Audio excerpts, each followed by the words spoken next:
Hey guys, tonight we dive in, not into a warm blanket or a cozy bed, but into a mud-floored, wind-rattled peasant hut somewhere in medieval Europe, where survival wasn't a given. It was a gamble. Outside, the wind sounds like a dying animal.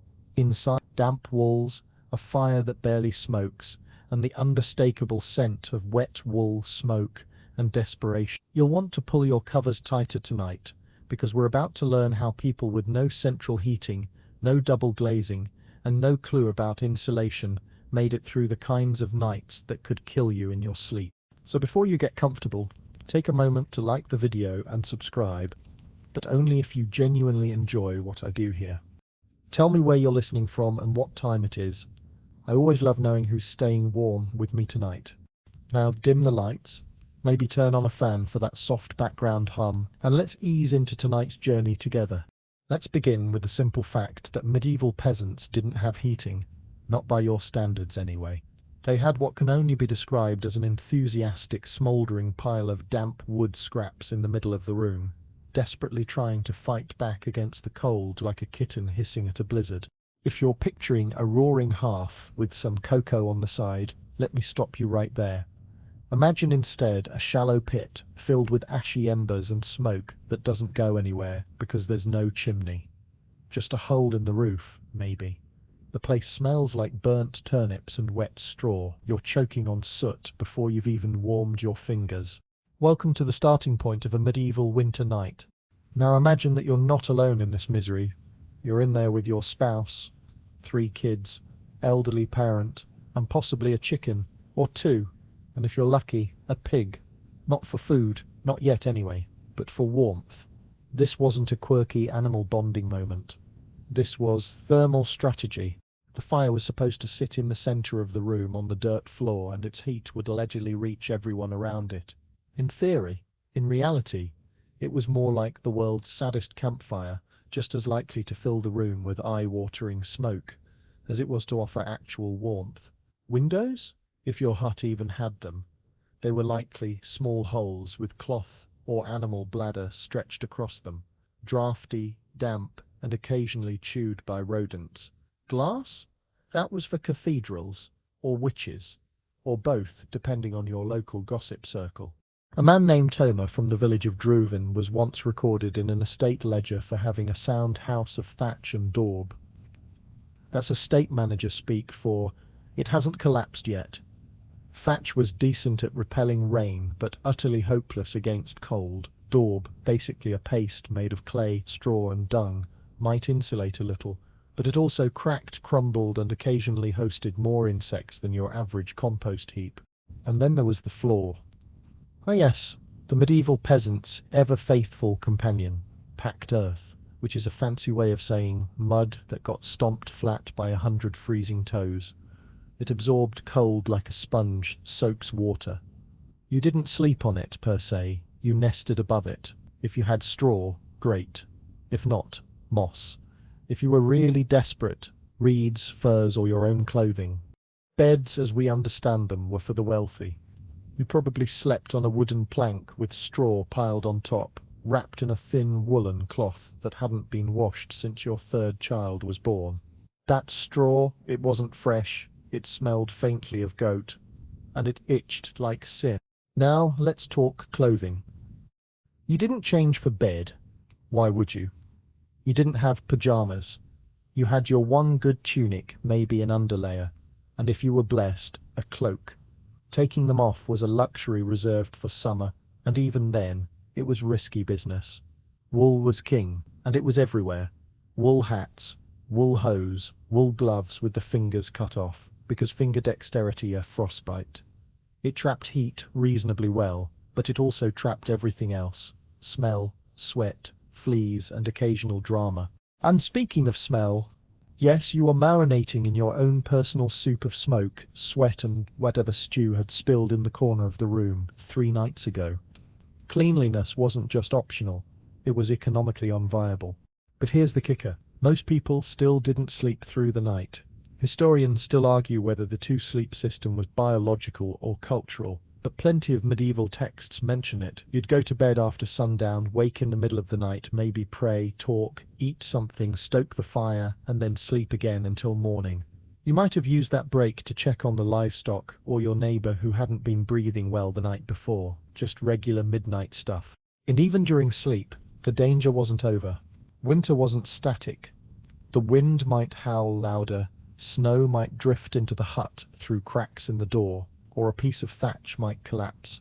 Sudden temperature drops killed silently. Infants were especially vulnerable, and yes, the mortality rates weren't just high, they were expected. Losing a baby in the cold season was so common, people rarely even named their children until spring.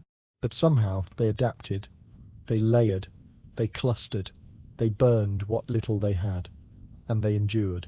That's the word. Endured. Not conquered, not thrived, just endured, because when the wind hit your bones through 3 layers of wool and you hadn't eaten a full meal in 2 days, surviving the night was victory enough. And tomorrow would be colder. The wind never really left. It just lurked, waiting for another weak point in your home to exploit. And that brings us to what you generously called a house. Because truthfully, medieval peasant homes were barely homes. They were compromises with nature, part shelter, part sieve. Let's walk through it, figuratively. You wouldn't want to step inside barefoot. The floor, still just packed earth, sometimes covered with rushes, sometimes not. On a good day, the rushes helped absorb mess. On a bad day, they hid it. Either way, the floor was cold enough to remind you that your ancestors once lived in caves. Walls, wattle and daub. You've heard the phrase tossed around in documentaries, probably in a voice like, "And here we see the wattle and daub construction of a 12th century crofter's hut." Sounds quaint, right? In reality, it was like building a wall, with anxiety and manure. First, weave sticks together. That's your wattle. Then slap on a sticky paste made from mud, hay and anything organic enough to hold shape, including, yes, animal dung. That's your daub. It hardened decently in summer. In winter, it cracked. And once it cracked, the cold slipped in like a thief. Now picture a woman named Anka, mother of 4, trying to patch a daub wall with fresh clay while her baby screams from a draft. She has no gloves, no trowel, just her frozen fingers, and the dull knowledge that if she doesn't fix that gap, someone in her house might not wake up tomorrow. And still, she's one of the lucky ones, because her roof isn't leaking yet. Thatching was another mess entirely. You needed long, dry reeds or straw. Not soaked, not mouldy. Replacing a thatch roof in the dead of winter? Not gonna happen. So if it leaked, it leaked. And if it snowed heavy enough, you braced for collapse. But wait, let's add one more layer of misery, ventilation. Or the complete lack thereof. Fires smoke, and that smoke needed to go somewhere. Most homes didn't have chimneys. Chimneys were basically status symbols. Instead, the smoke crept upward and clung to the rafters, darkening the beams and your lungs. Breathing indoors was an exercise in controlled suffocation. Your ceiling blackened with soot. Your lungs coughing by age 10. It was like sleeping in a barbecue pit, but without the luxury of actual meat. And still, you tried to make it livable. Hung old cloth across the door to block the worst of the wind. Stuffed straw into wall gaps, dug drainage ditches to keep the snowmelt from pooling under your bed. Ingenious, in its way, but the house fought you back. A man named Rule of Lencourt once wrote through a scribe, obviously, that his hut weeps through every joint, and that my sleep is broken more by wind than by dreams. It sounds poetic until you realize he was probably writing that while wrapping his feet in burlap sacks. People slept with caps on, not for fashion, but because if your ears froze, you might lose one. You'd wake up with your eyebrows coated in condensation. Breathing itself added humidity, which then froze on the inside of your own walls. You weren't just surviving in the cold, you were surviving with it, like an unwanted roommate. And let's not pretend the layout helped. These homes weren't spacious. If you had 1 room, you were normal. 2 rooms, you were rich. And by rooms, we don't mean doors and hallways. We mean vague areas where different forms of misery were assigned. A sleeping corner, a cooking corner, a livestock corner. That last one mattered more than you think, because livestock produced heat and manure and noise. Bringing animals indoors at night was common practice, especially in the coldest months. Chickens, pigs, maybe a goat. It sounds charming until the goat pees on your last usable cloth, and you realize this is your life now. But hey, the pig kept your feet warm, and that counted for something. And no, these weren't isolated cottages with babbling brooks out front. Most peasant villages were clustered together for survival. That meant lots of smoke in the air, lots of disease, and the sound of your neighbor's baby crying through thin walls. Privacy was a modern invention. Back then, it was warmth or dignity.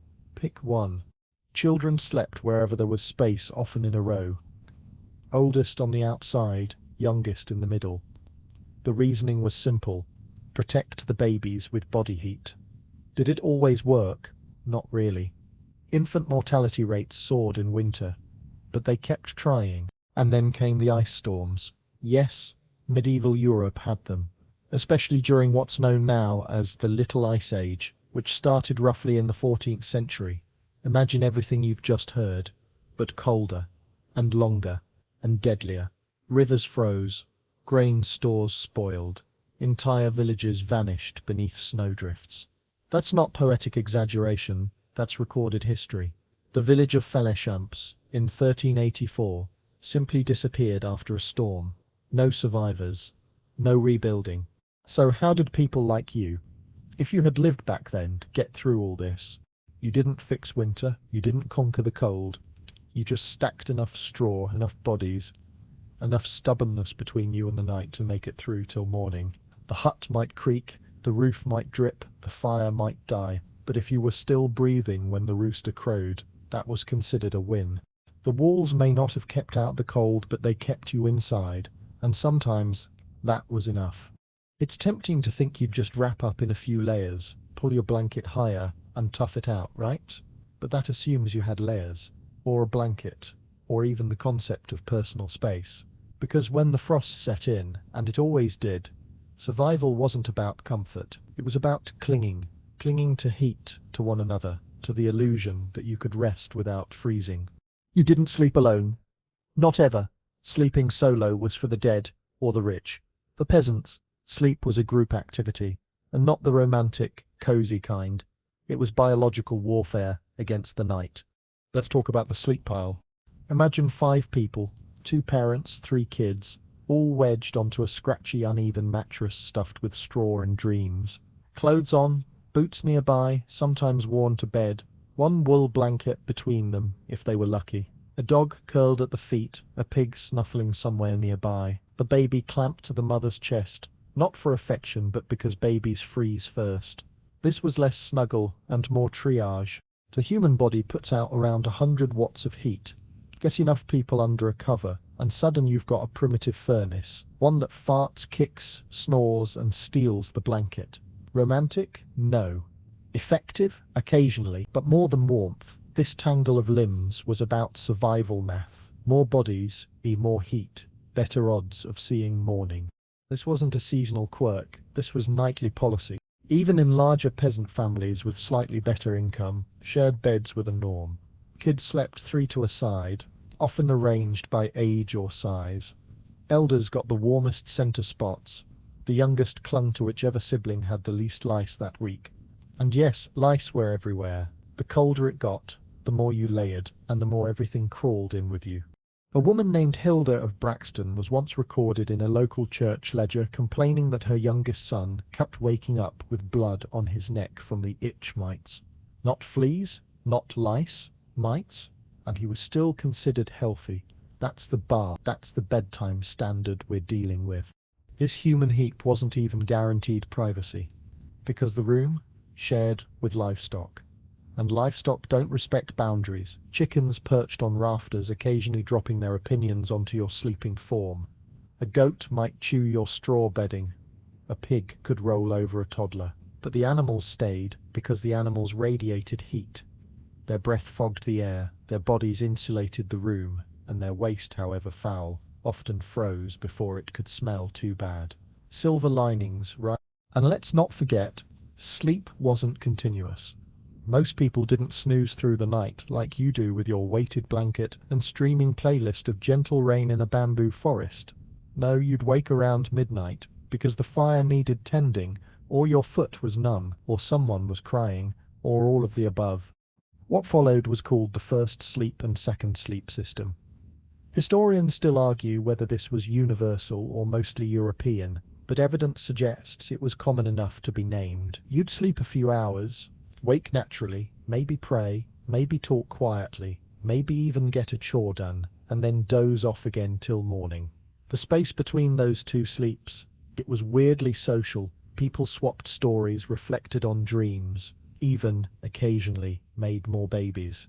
Because when your entertainment options are listen to the wind scream or try to get lucky quietly while the goat watches, guess what wins? But even in the sleep pile, some people still got cold. Arms and feet especially. So peasants got inventive. Heated stones were wrapped in cloth and placed near the feet. Sometimes ashes from the hearth, still warm, not burning, were shoveled into pots and slid under beds. Dangerous? Oh, absolutely. But when the choice is between risking a spark or freezing your toes off, you roll the dice. And if that fails, you hug. Not affectionately, functionally. Cold makes you humble. It strips you of pride and decorum. A grown man hugging his teenage son in the dark wasn't awkward. It was strategy. Siblings curled against each other like nesting birds. You'd wrap arms around whoever was closest and pretend not to notice the smell, or the lice, or the occasional cough that might mean something worse. Remember, they didn't know what pneumonia was, or bronchitis, or sleep apnea. Someone didn't wake up? Must have been fate. Or maybe the old lady next door cursed your family again. We joke about bedroom problems today. Creaky mattresses, too soft pillows, room temperature wars. For peasants it was more like, will this mattress give me tetanus? Will this blanket actually dry after last week's snowstorm? Will this be the night someone doesn't wake up? And yet, people still laughed. Still whispered stories in the dark. Still reached out a hand under the covers when the wind made the door groan like a ghost. Survival wasn't just about enduring. It was about enduring together. Because if there's one thing that helped peasants survive the coldest nights more than fires, walls, or smelly goats, it was other people, clinging to one another like barnacles in a storm, uncomfortable, unclean, undignified, but alive. So next time you tuck into your memory foam with central heating humming nearby, maybe send a quiet thanks to the sleep piles that came before you. They were cold, but they made it. You know that warm, comforting feeling you get from sitting near a fireplace? The soft glow, the steady crackle, the gentle heat that spreads through your fingers. Yeah, medieval peasants didn't get that. What they got was a smoke pit and a prayer. Let's talk about what passed for a heating system back then. Imagine a shallow trench in the center of your home, filled with damp twigs, soggy peat, and anything vaguely flammable, rotten wood, dried animal dung, even leftover straw from the livestock stall. You lit it with a flint if you had one, or begged your neighbor for a glowing coal if you didn't. The fire would sputter, hiss, and if the gods were kind, smolder just enough to fight off frostbite. But don't get excited. There was no chimney. Instead, smoke from this fireplace, which wasn't even a place, more like a suggestion, had to find its own way out through a hole in the thatched roof. Which meant the smoke usually went nowhere. It hung around like an unwanted guest, curling up your nose, irritating your eyes, and clinging to your tunic for weeks. You didn't sit by the fire, you squatted near it, blinking back tears, and hoping to warm your fingers before the smoke claimed your lungs. A guy named Jory, from a hamlet near Calais, reportedly fashioned a hooded cowl he wore indoors because the smoke was so thick. A medieval gas mask made from linen, animal fat, and wild hope. Historians still debate whether he was a genius or just desperate. Or both. But this fire wasn't just for warmth. It had to cook your food, boil your water if you were lucky enough to boil it, dry your socks, heat your stones, and keep the rats from getting too confident. That little pit of flame was everything. And it betrayed you often. Now think about maintaining that fire during a blizzard. You had no firelighters, no matches, no propane. If the fire went out during the night, and it did, you had to relight it, in the cold, in the dark, with numb fingers, maybe from the last glowing coal hidden under ashes, maybe not. And if that failed, you walked to a neighbor's hut and asked no bug for a coal, because no fire meant no heat, no food, no life. And yet they got creative. Enter the bed warmer, a glowing ember wrapped in cloth and slipped into a pot or a metal pan, then placed beneath the bedding. Sometimes it was just a heated stone, preferably not one that had been sitting in manure. These makeshift radiators worked occasionally, but they also started fires, small ones, big ones, and once in a while entire villages went up in smoke because someone rolled over onto a burning coal pan. There's a church record from 1312 in Rothery where 5 homes burned after a household ember was mishandled in the night. Translation: someone knocked over their bed warmer. Oops. Then you had the firebed's little platforms raised just off the ground with glowing stones packed underneath. Clever? Yes. Safe? Absolutely not. It was like sleeping on a barbecue grill and just hoping no sparks decided to kiss your blanket. And if you didn't have enough fuel, you burned what you could. Old shoes, broken fences, twigs from the roadside. Dried dung cakes were prized, especially those made from horse or cow droppings. Not because they smelled great, they didn't, but because they burned slow. You'd find children gathering them after a snowmelt like little treasure hunters. Only instead of gold, they were foraging poop to heat dinner. There's your cheerful bedtime image. A widow named Beatrix of Lowen is recorded as having survived a particularly brutal winter by burning her late husband's carved chest, his heirloom, his family's crest etched in oak. But when the choice is sentiment or survival, the fire wins every time. Let's not forget about the draft. Fireplaces back then didn't project heat like your modern furnace. Whatever warmth the fire did give off was quickly sucked away by the dozens of tiny gaps in the walls, floor, roof, and sole. You weren't heating a room, you were trying to slow down an inevitable freeze, and any open flame was a risk. Too much oxygen, and it blazed out of control. Too little, and it choked itself out. Still, peasants kept lighting them, because a weak fire was still better than nothing. They developed routines, feeding the fire last thing before sleep, banking the ashes, glowing gently in the early morning to coax a spark. It was an art, passed down from frostbitten parent to frostbitten child. And it wasn't just about warmth, it was about hope. That orange glow in the center of the dark was more than heat. It was life. It was the line between tonight and never waking up. So even when the smoke made you cough blood, even when the embers scorched the floor, even when the roof nearly caught, you kept that fire going. Because once it died, the cold was waiting. You ever try to fall asleep while being bitten?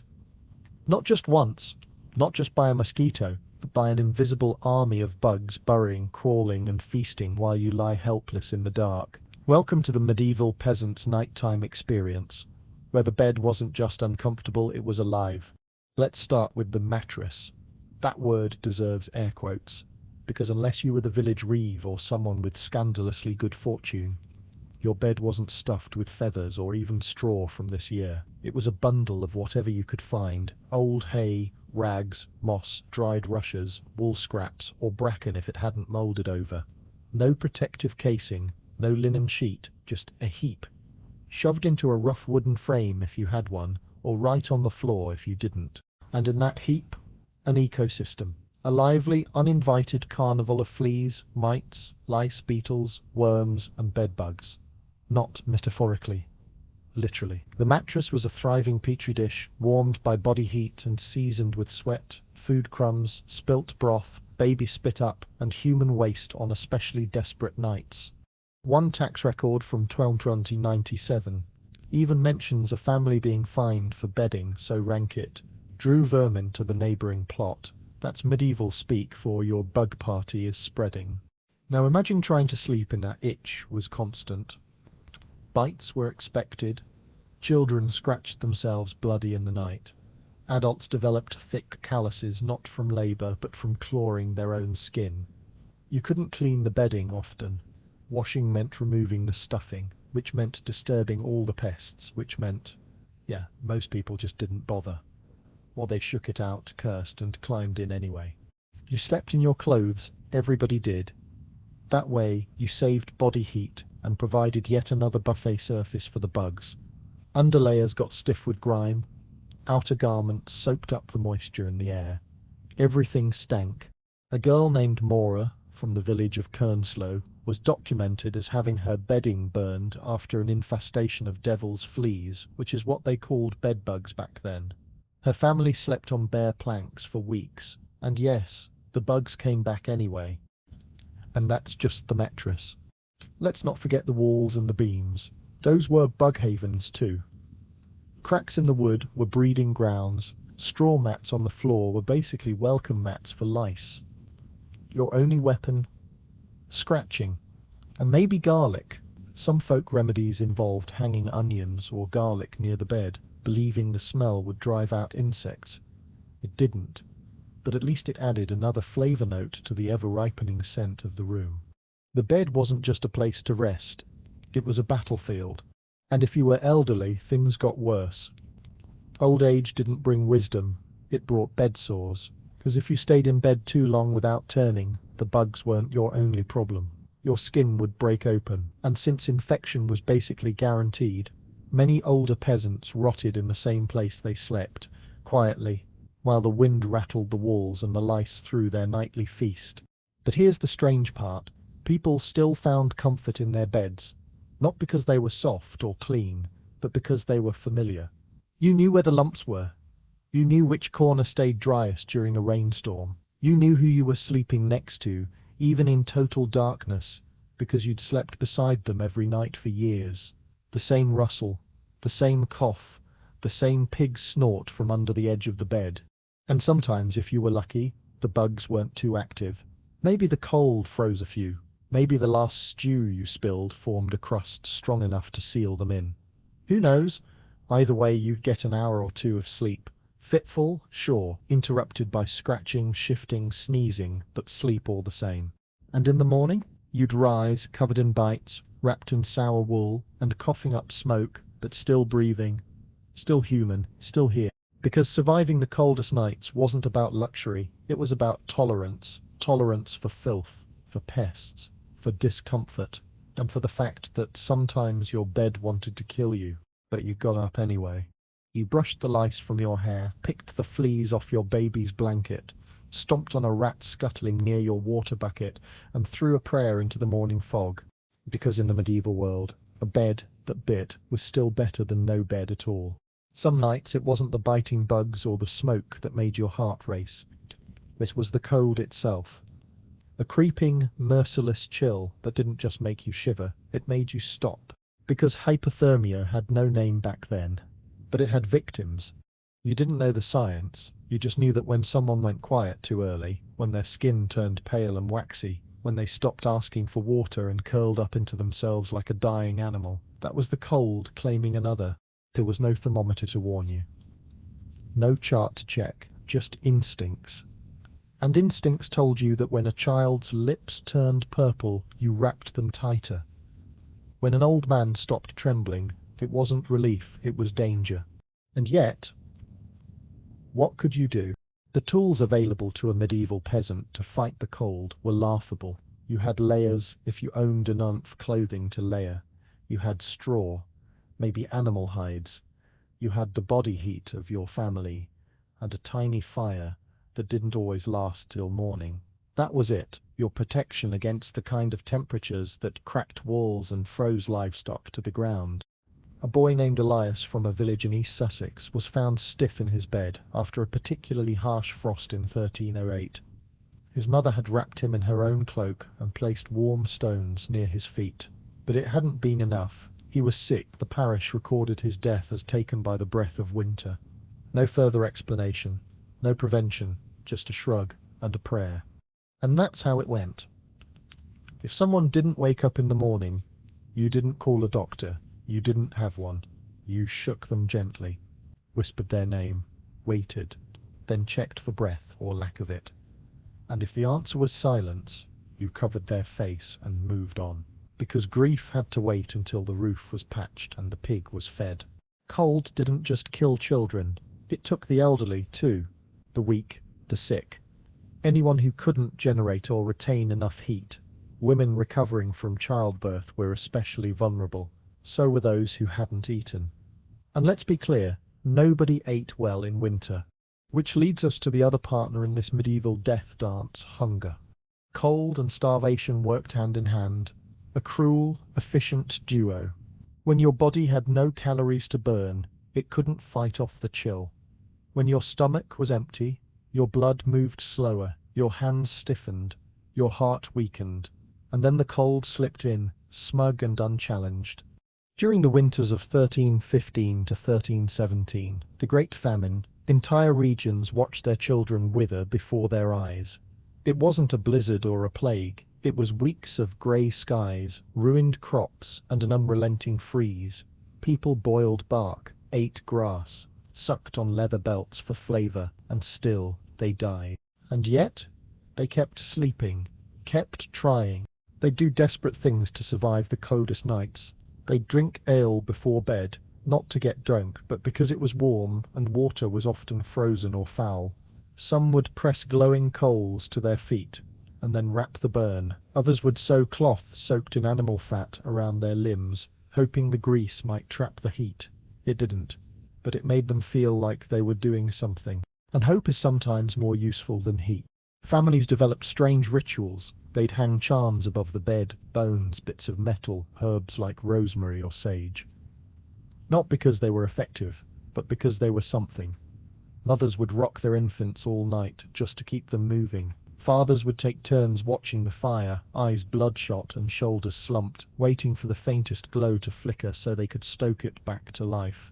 And when people didn't survive, the burials were quick. The ground was often too frozen to dig deep. You might wrap a body in cloth, place it in a shallow hole, and mark the grave with a stick. The grief would come later, after the thaw, after the hunger eased, after the numbness faded, because survival didn't leave room for mourning, not immediately, not in the dark. And here's the awful truth. The cold didn't just take, it taught. It taught you to sleep light, to wake at every cough, to remember where you hid the embers, to check on your siblings with a gentle nudge, even if you didn't like them. It taught you to save scraps, to treasure dry wool, to fear the wind in a way that shaped your entire worldview. You learned early on that comfort was a luxury and survival was a skill. And so, even in the face of death, you crawled into bed, you lit the fire, you pulled the scratchy blanket higher, you whispered a prayer that your breath wouldn't freeze in your chest. And somehow, many nights, it didn't. You know what makes a bad night worse? Being cold and hungry at the same time. It's like your body's running two panic signals, one screaming for warmth, the other for food, and neither of them is getting answered. In medieval Europe, winter wasn't just a season, it was a sentence. And for peasants, that sentence often came with no meal plan. See, the average peasant family didn't stroll into winter with a fully stocked pantry and a smug sense of preparedness. No, they limped into it, already tired, already short on stores, hoping whatever grains, salted meat or dried legumes they had might stretch until spring. Spoiler, it often didn't. You couldn't just pop down to the market. Markets were seasonal, sparse and mostly shut down during the dead of winter. You relied on your own harvest, and if it had been a bad year, then congratulations, you were about to learn what your family members tasted like in a stew. Kidding. Mostly. There's a parish record from 3079 that simply says, "Wife took ill, fed her broth of moss and bark," and they meant that. Tree bark, when scraped, dried and ground into a kind of flour, was a desperation food. Not nutritious, not tasty, but it gave the illusion of fullness, which was often enough. Now imagine going to bed in a freezing hut under a lumpy wool blanket, with nothing in your belly but water and bark. You'd think you'd just fall asleep from exhaustion. But hunger is loud, it gnaws at your insides, keeps your brain humming like a broken church bell, makes your dreams weird and your mood worse. And let's not forget the children. They didn't understand famine, or food shortages, or grain rot. They just cried. Cried until their voices broke. then whimpered quietly as their stomachs ate themselves. Parents told them stories, not for fun, but to distract them. They invented lullabies with lyrics like, "The spring will bring bread, the frost will be fed." You might go to sleep beside a crying toddler and wake up beside a silent one. And then there was the issue of sharing. Every bite had to be split, not equally strategically. The father doing the heaviest labor might get the largest portion, followed by the mother if she was still nursing, then the children by age. Elderly grandparents often last, not because anyone wanted to starve them, but because you gambled on survival, and sometimes you made that choice in silence. And the food you did have? Let's just say medieval cuisine wasn't winning any awards.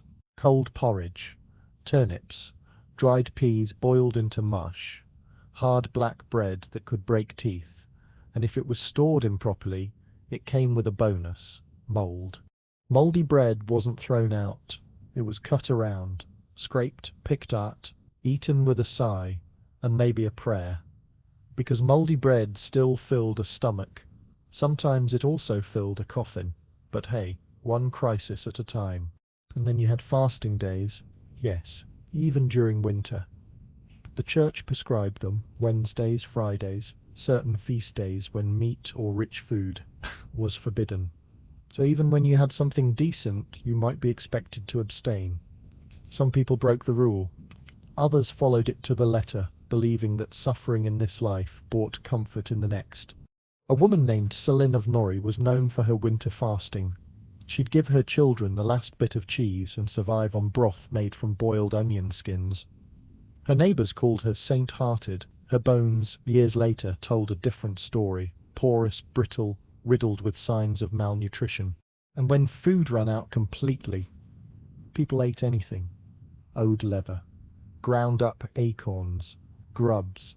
One desperate winter in Saxony, villagers dug up a horse carcass frozen in a field. Not fresh, not safe, but food, technically. And they fought over it like wolves. But even when the food was there, it didn't guarantee peace. Because eating beside a fireless hearth while the wind screamed outside wasn't exactly a morale booster. You chewed in silence, you rationed salt, you hid the best bits from your neighbour, and you told yourself it would be better tomorrow. It rarely was, but the idea was warm, and sometimes that helped. And so peasants developed rituals, bread saved from the harvest festival, dried apples hidden under floorboards, secret jar of lard wrapped in cloth and buried behind pigsty. These were treasures, currency in the economy of survival, and every winter you hoped you wouldn't need them, every winter you did. And when the hunger got too heavy to ignore, you didn't cry, you didn't rage, you curled up tighter. You wrapped your arms around your ribs like they might keep your insides from collapsing, and you listened for the rooster's crow, the thaw's drip, the first sign of morning.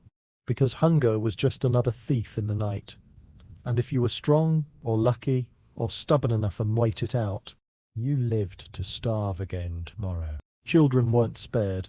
In fact, they were the most vulnerable in winter, and not just because they were smaller and couldn't generate as much body heat. It was because in a medieval peasant's home, survival wasn't guaranteed, especially not for the youngest. Imagine this, 5 kids, 2 adults, 1 room, no insulation. You've got a fire that sputters more than it roars, a single wool blanket stretched thinner than your patience, and a floor so cold it feels like sleeping on a slab of frozen beef. Now try raising a toddler in that. Parents had a simple strategy. Wrap the baby in anything that wasn't currently on fire or already being worn, shove them in the warmest spot, and pray. And the warmest spot? Sandwiched between older siblings or pressed against the mother's chest, under layers of wool and cloak and hope. But even that wasn't always enough. Infants couldn't regulate their body temperature. Their little fingers would turn blue, their lips pale. They'd sleep too quietly. And quiet in a medieval hut was never a good sign. And yet you couldn't watch them all night. You were tired, hungry, still needed to wake up before dawn to tend to the animals, chop wood, maybe haul water if the stream hadn't frozen over.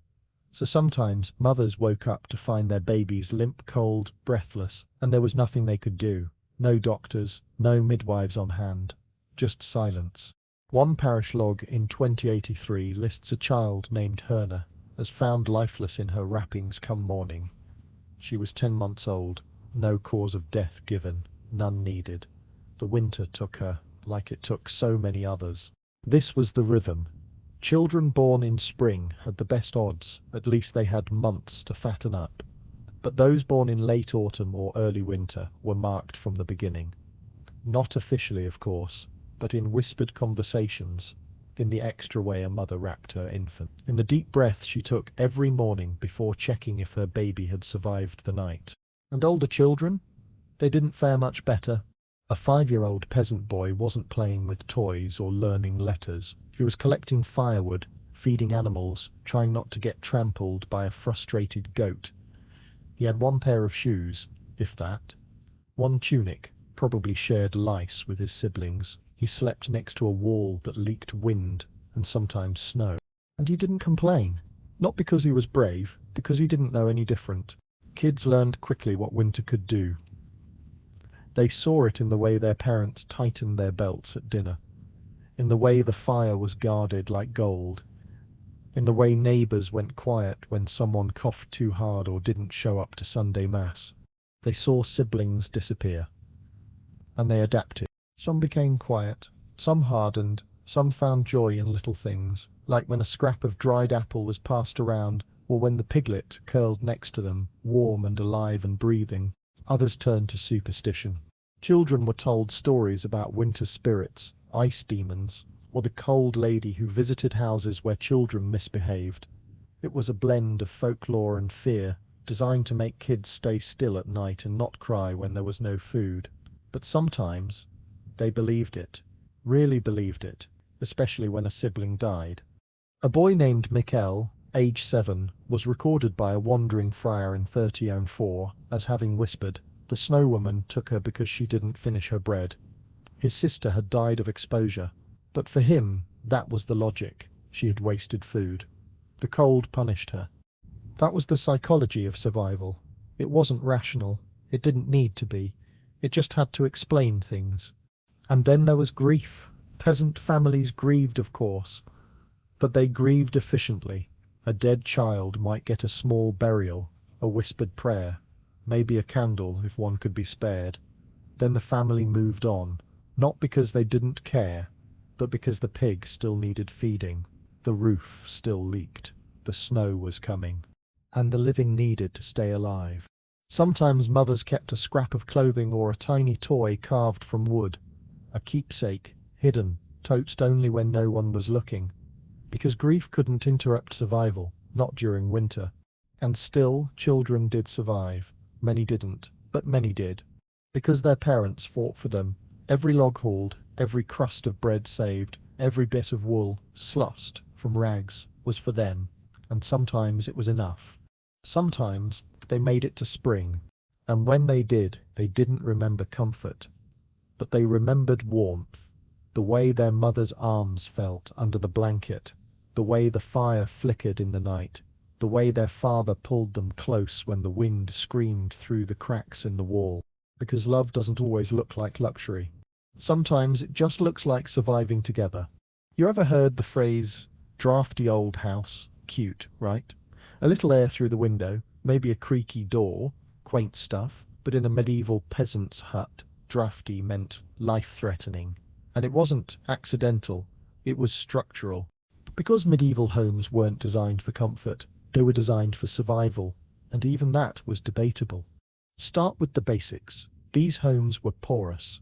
Think mud walls with bits missing. Think roofs made of thatch, so patchy it looked like an afterthought. Think doors that were often just cloth, wood slats, or nothing at all. Just an opened threshold you covered at night with a heavy curtain, a piece of sackcloth or your own body if things got desperate. So when the wind howled, it came in, no matter what you did. You could stuff rags into the holes, wedge sticks into the cracks, even plaster over the gaps with fresh daub, but the cold found ways. Always. It snuck in at your ankles, pushed under the blanket, crawled across the floor like a hungry animal. You didn't keep it out, you just tried to make it less fatal. And this is where things got personal, because once the cold got in, it didn't attack evenly. It settled in corners, pooled on the floor, hovered around your bed like a ghost. It hit the children first, then the old, then the sick. It was merciless, and worse, it was quiet.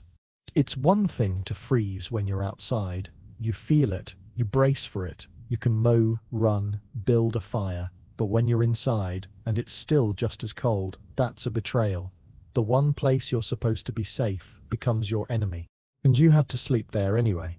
A man named Orlan, a woodcutter from the edge of Glenmore, was said to have slept with his back to the door every winter, not for security, but because the wind hit hardest there, and he figured his old spine could take it better than his children's lungs. He died at 54 with frostbitten toes and missing teeth, but all 5 of his children lived through that winter.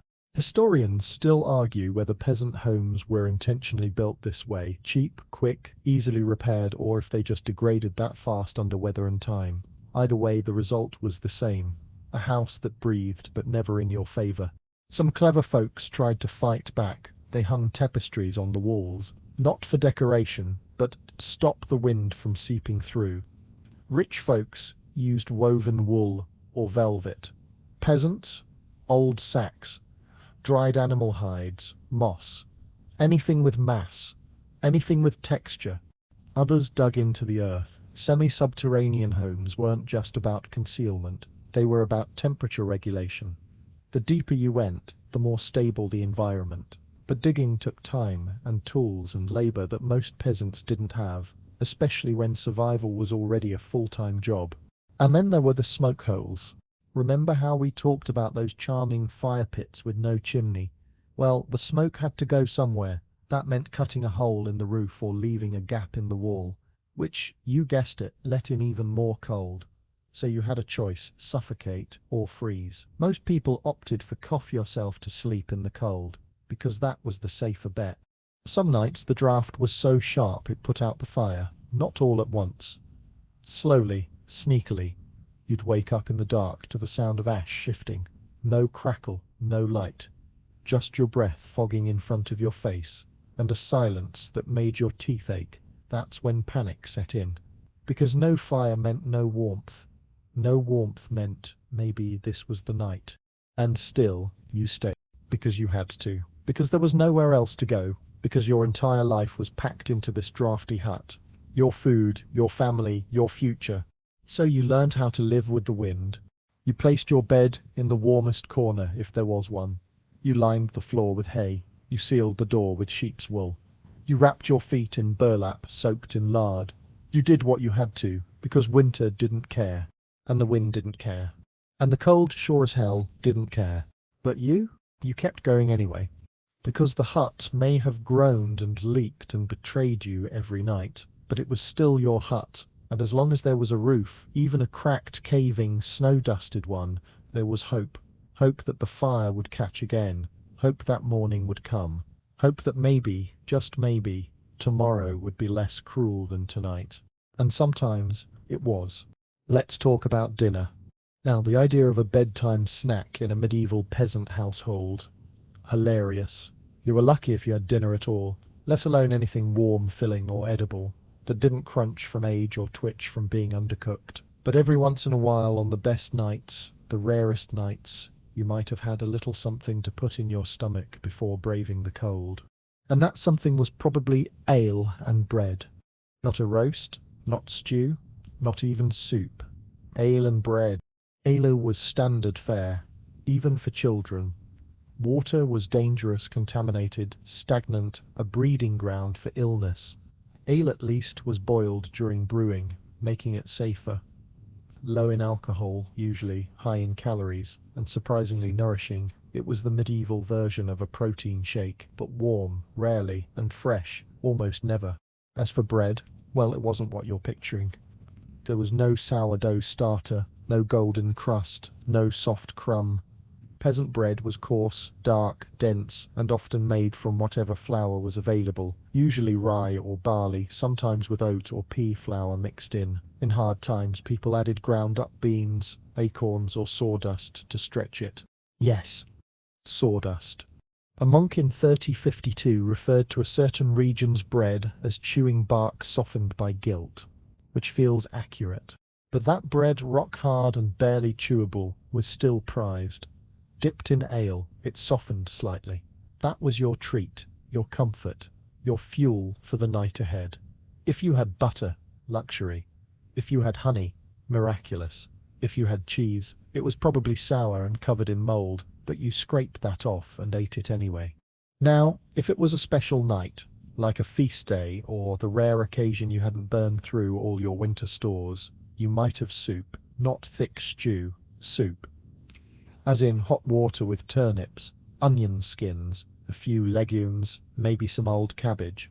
It smelled better than it tasted, and usually included whatever root vegetables hadn't spoiled yet.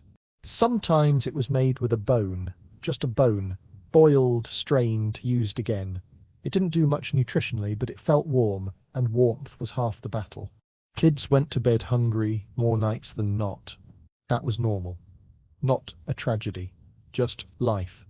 They got used to it, learned to fall asleep with hollow bellies and dreams filled with roasted apples they'd never tasted. Mothers told them, "The saints feed us in sleep," which was sweet and also completely untrue. But lies were useful in the cold, so you sat by the embers, never quite flames, eating your piece of bread, tearing it slowly, dipping it into whatever liquid was warm, watching the fire fade and trying to make that last sip of ale stretch just a little longer. There was no table, no setting. You squatted or sat on a wooden stool, or on your own sleeping mat. Maybe the family formed a circle, sharing from one pot. Maybe someone spilled the soup, and the dog got half your dinner. Maybe your father cursed the wind while your mother adjusted a wool wrap on the baby's feet. Food wasn't just fuel. It was togetherness. The only thing the cold couldn't take. You shared. You whispered. You stared at the fire. You reminded each other that, yes, we made it through this day, and maybe we'll make it through tomorrow. Sometimes, after the meal, the old ones told stories. Usually half-true tales about a warmer time, about feasts long past, or magical springs that never froze, or how great Uncle Godric once survived an entire winter on turnips and beer. He probably didn't, but the story helped. And when the food was gone, when the last ember was banked, when the baby was finally asleep, and your stomach still growled, you lay down, pulled your knees to your chest, listened to the wind test the walls again, and let the ache in your belly numb just enough to let sleep take over. Because it wasn't hunger that killed you, not directly. It was the cold that snuck in when you were weakest. But if you had something, anything in your stomach, even just a crust and a mouthful of warm ale, sometimes that made the difference. Sometimes that meant you woke up, and sometimes that meant you lived. Let's say, against all odds, you managed to fall asleep.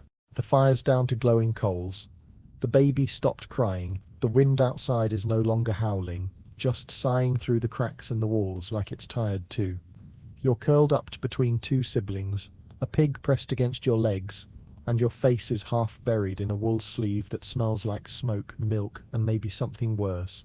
But even then, even after you've drifted off, sleep doesn't mean safety. Because medieval slumber wasn't the kind that wrapped you in peace and REM cycles. It was the kind where you twitched awake every hour to scratch something, stoke the fire, or check if someone in the bed pile had gone too still. And here's why. You couldn't trust the night. Your bedroom was the same as your kitchen, your stable, your pantry, and your sick room. That meant the air was thick with competing smells, manure, old stew, unwashed bodies, the occasional whiff of wet thatch. You breathed it all in, and sometimes it choked you back awake. And even when your lungs weren't offended, your skin was, because the cold didn't stop just because your eyes were shut. It pressed against your toes like a question. Still here? Still alive? The breeze found its way in between layers. The damp crept up from the earth. You dreamt of warmth and woke with numb fingers. There's a record from 1321 of a woman named Tesa who slept on the outer edge of her family's bed pile. She was found in the morning with one hand stiff curled into a claw. She survived, but her fingers didn't. A simple shift in sleeping position, a few hours of exposure, and frostbite did its work. And this wasn't rare, it was common, expected even. So families had rules, unspoken codes. You never left a child on the outside. You always checked on the eldest before dawn. You didn't sleep too close to the fire, but you didn't stray too far either. And if you woke in the night, you counted. A head count, whispered in the dark, like a prayer. You also listened. The night had sounds, the fire crackling, someone snoring, the dog shifting in its corner. Silence was a warning sign, because silence meant something had changed. And when something changed, you got up. Now, getting up in a medieval hut in the middle of the night wasn't simple.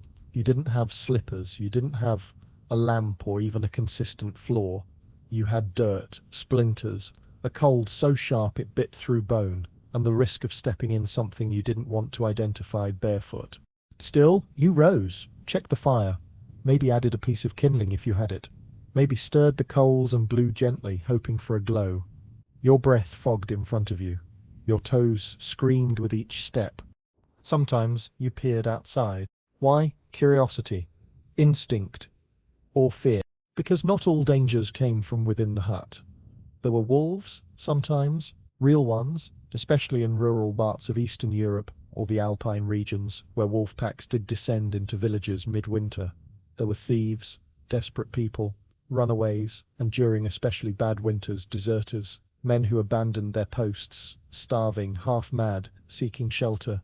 So you peered out, saw nothing but snow and darkness, and returned to your pile, hopefully with all your fingers still attached. And sometimes, when you couldn't sleep, when the hunger gnawed too loudly, or the wind screamed too long, you lay awake, not alone, never alone, but in a silence so thick it felt like grief. You'd listen to your parents breathe, to your sister murmur nonsense in her sleep, to your brother's jaw grind as he dreamed of food, and maybe you'd cry, quietly, into the sleeve of your only tunic, not because anything was wrong, but because this was normal, and maybe for a minute you'd let yourself imagine something different, a bed of feathers, a fire that didn't go out, a meal before sleep that left you full, a night without waking, a blanket just for you. And then someone would cough, the fire would hiss, the pig would grunt, and you'd let the fantasy go, because this was real, and real was cold, but at least it was still breathing. Now let's say you were one of the lucky ones. You made it through the night, you actually slept, not well, not deeply, but enough to keep from going mad. You even dreamed, though you'll forget it by morning. Maybe it was about warm bread, or a sunlit field, or nothing at all. But now it's dawn. And the cold, it hasn't left. It's different now.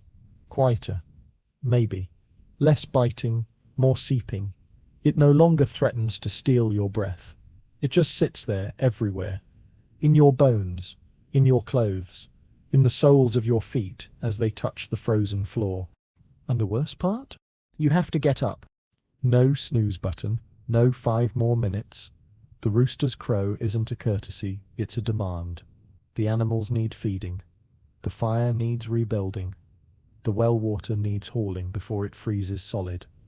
And your joints, after hours of curling like a human pretzel just to stay warm, protest with every movement. This is when the pain sets in. You roll over, and your knees ache. Your fingers don't bend right. Your neck feels like it's entwisted by a particularly bitter spirit. Your back, a battlefield. The straw mattress shifted during the night, and now you've got a new collection of bruises to add to your usual list of indignities. A woman named Elsbeth from a farming village near Grimbold once wrote in a rare surviving letter to her cousin, "Each morning I rise with a body not my own, forged of wood and rock, unwilling to bend but still required to serve." That was the medieval peasant version of "my back hurts."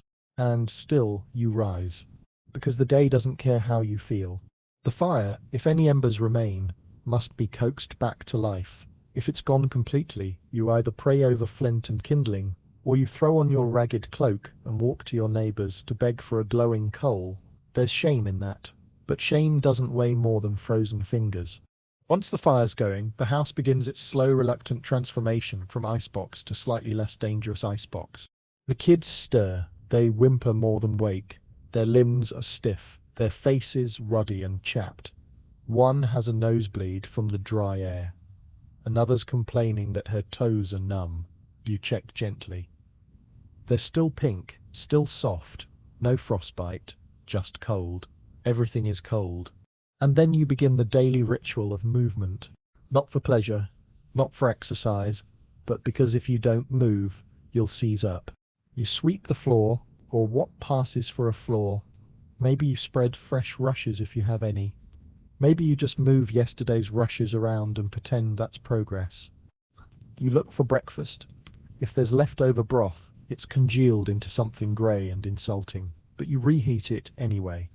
If there's no broth, it's stale bread. If there's no bread, it's boiled oats, assuming you didn't eat the last of those 3 nights ago. You share whatever you have. You eat first if you're doing the hardest labour. Or maybe you let your youngest eat first because they're crying again and haven't grown in weeks. But then it's time to check on the livestock, assuming you still have any. Animals die in the cold too. Chickens freeze on the perch. Pigs huddle together, and sometimes smother the smallest among them. Goats get sick. Cows need breaking through ice just to drink. You do all this in shoes that are barely shoes. Maybe they're wood. Maybe they're leather tied with strips of cloth. Your breath fogs the air. Your hands burn with chill, but you don't complain. You don't even think about it anymore. Because this is morning. And morning is just the prelude to more cold. And yet, in all this bleakness, there's a rhythm, a heartbeat, a strange kind of strength. You survived the night, again. And that's not nothing. Your family still breathes. The fire still flickers. The wind still growls, but the walls still stand. And so you lean into that. You lift the baby, wrap her tighter, tell her a little joke about a goose in a hat. She doesn't laugh, she doesn't even understand, but your voice makes her stop crying, and that's enough. Your partner hands you a crust of bread. You split it without thinking. The dog whines. You toss him a corner. Everyone gets something, even if it's just the act of giving. And for a brief moment, while the sun rises through the ice-dusted window slit and lights the smoke curling from your hearth, it almost feels like a victory. Not a warm one, not a comfortable one, not the kind you write songs about, but a victory all the same, because the cold didn't win. Not today. Imagine trying to warm up by burning cow dung, because that's where we're headed. When trees were scarce and winters dragged on too long, peasants had to get creative. And creative, in this context, meant setting fire to whatever would burn. So while the wealthy tossed seasoned firewood into their hearths like confetti at a festival, the average peasant was crouched in the yard, shaping patties out of dried manure. Yep, that was the plan. Step 1, wait for your cow to do its business. Step 2, scoop it up. Step 3, shape it into neat little discs with your bare, lightly frost-nipped hands. Step 4, leave those patties in the sun to dry. Step 5, stack and store. Step 6, set them on fire and hope for the best. It wasn't glamorous. It wasn't even efficient. But it worked, kind of. Dried dung burned longer than twigs, didn't require chopping, and gave off a surprising amount of heat. And yes, the smell was horrendous, but when the choice was warm and gagging, or frozen and conscious, most peasants held their noses and carried on. And that wasn't the only alternative fuel. Peasants burned anything they could get their chapped fingers on. Peat, if they lived in a boggy area. Heather or gorse brush, if they were lucky enough to live near a moor. Driftwood, broken fences, sometimes their own furniture. A record from 1349 in the village of Alweston notes a man named Gethrick retaining his bed frame and tossing it into the fire after a storm ruined their grain stores. Better to sleep on straw than freeze in bed, it says. A bleak mantra, but a common one. And speaking of straw, that was another trade-off. You could sleep on it, or burn it, but not both. So if the fire was too low, and the wind was too sharp, and the kids were starting to shiver in their sleep, you did what had to be done, lifted a corner of the bedding, pulled out a handful of straw, and fed it to the flames. Every piece of heat came with a cost. Then there were the downright weird ideas. Desperate people do desperate things, especially when hypothermia starts knocking on the door. Some families tried soaking cloths in fat or oil and wearing them wrapped around their chests to seal in heat. Others placed hot ashes inside clay pots and tucked them into beds like a medieval hot water bottle until they cracked or burst or set someone's cloak on fire. A few even tried burning bones, not fresh, of course. That would have been unthinkable, unless things got really bad. But old ones found in the fields, stolen from burial mounds, leftovers from butchering, bones when dried could burn. And in winter, morals had to bend.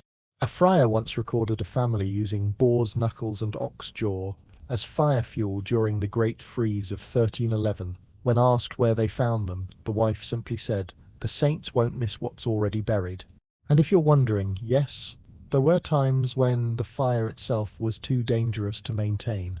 On windy nights, when the draught howled through every corner, lighting anything was a gamble.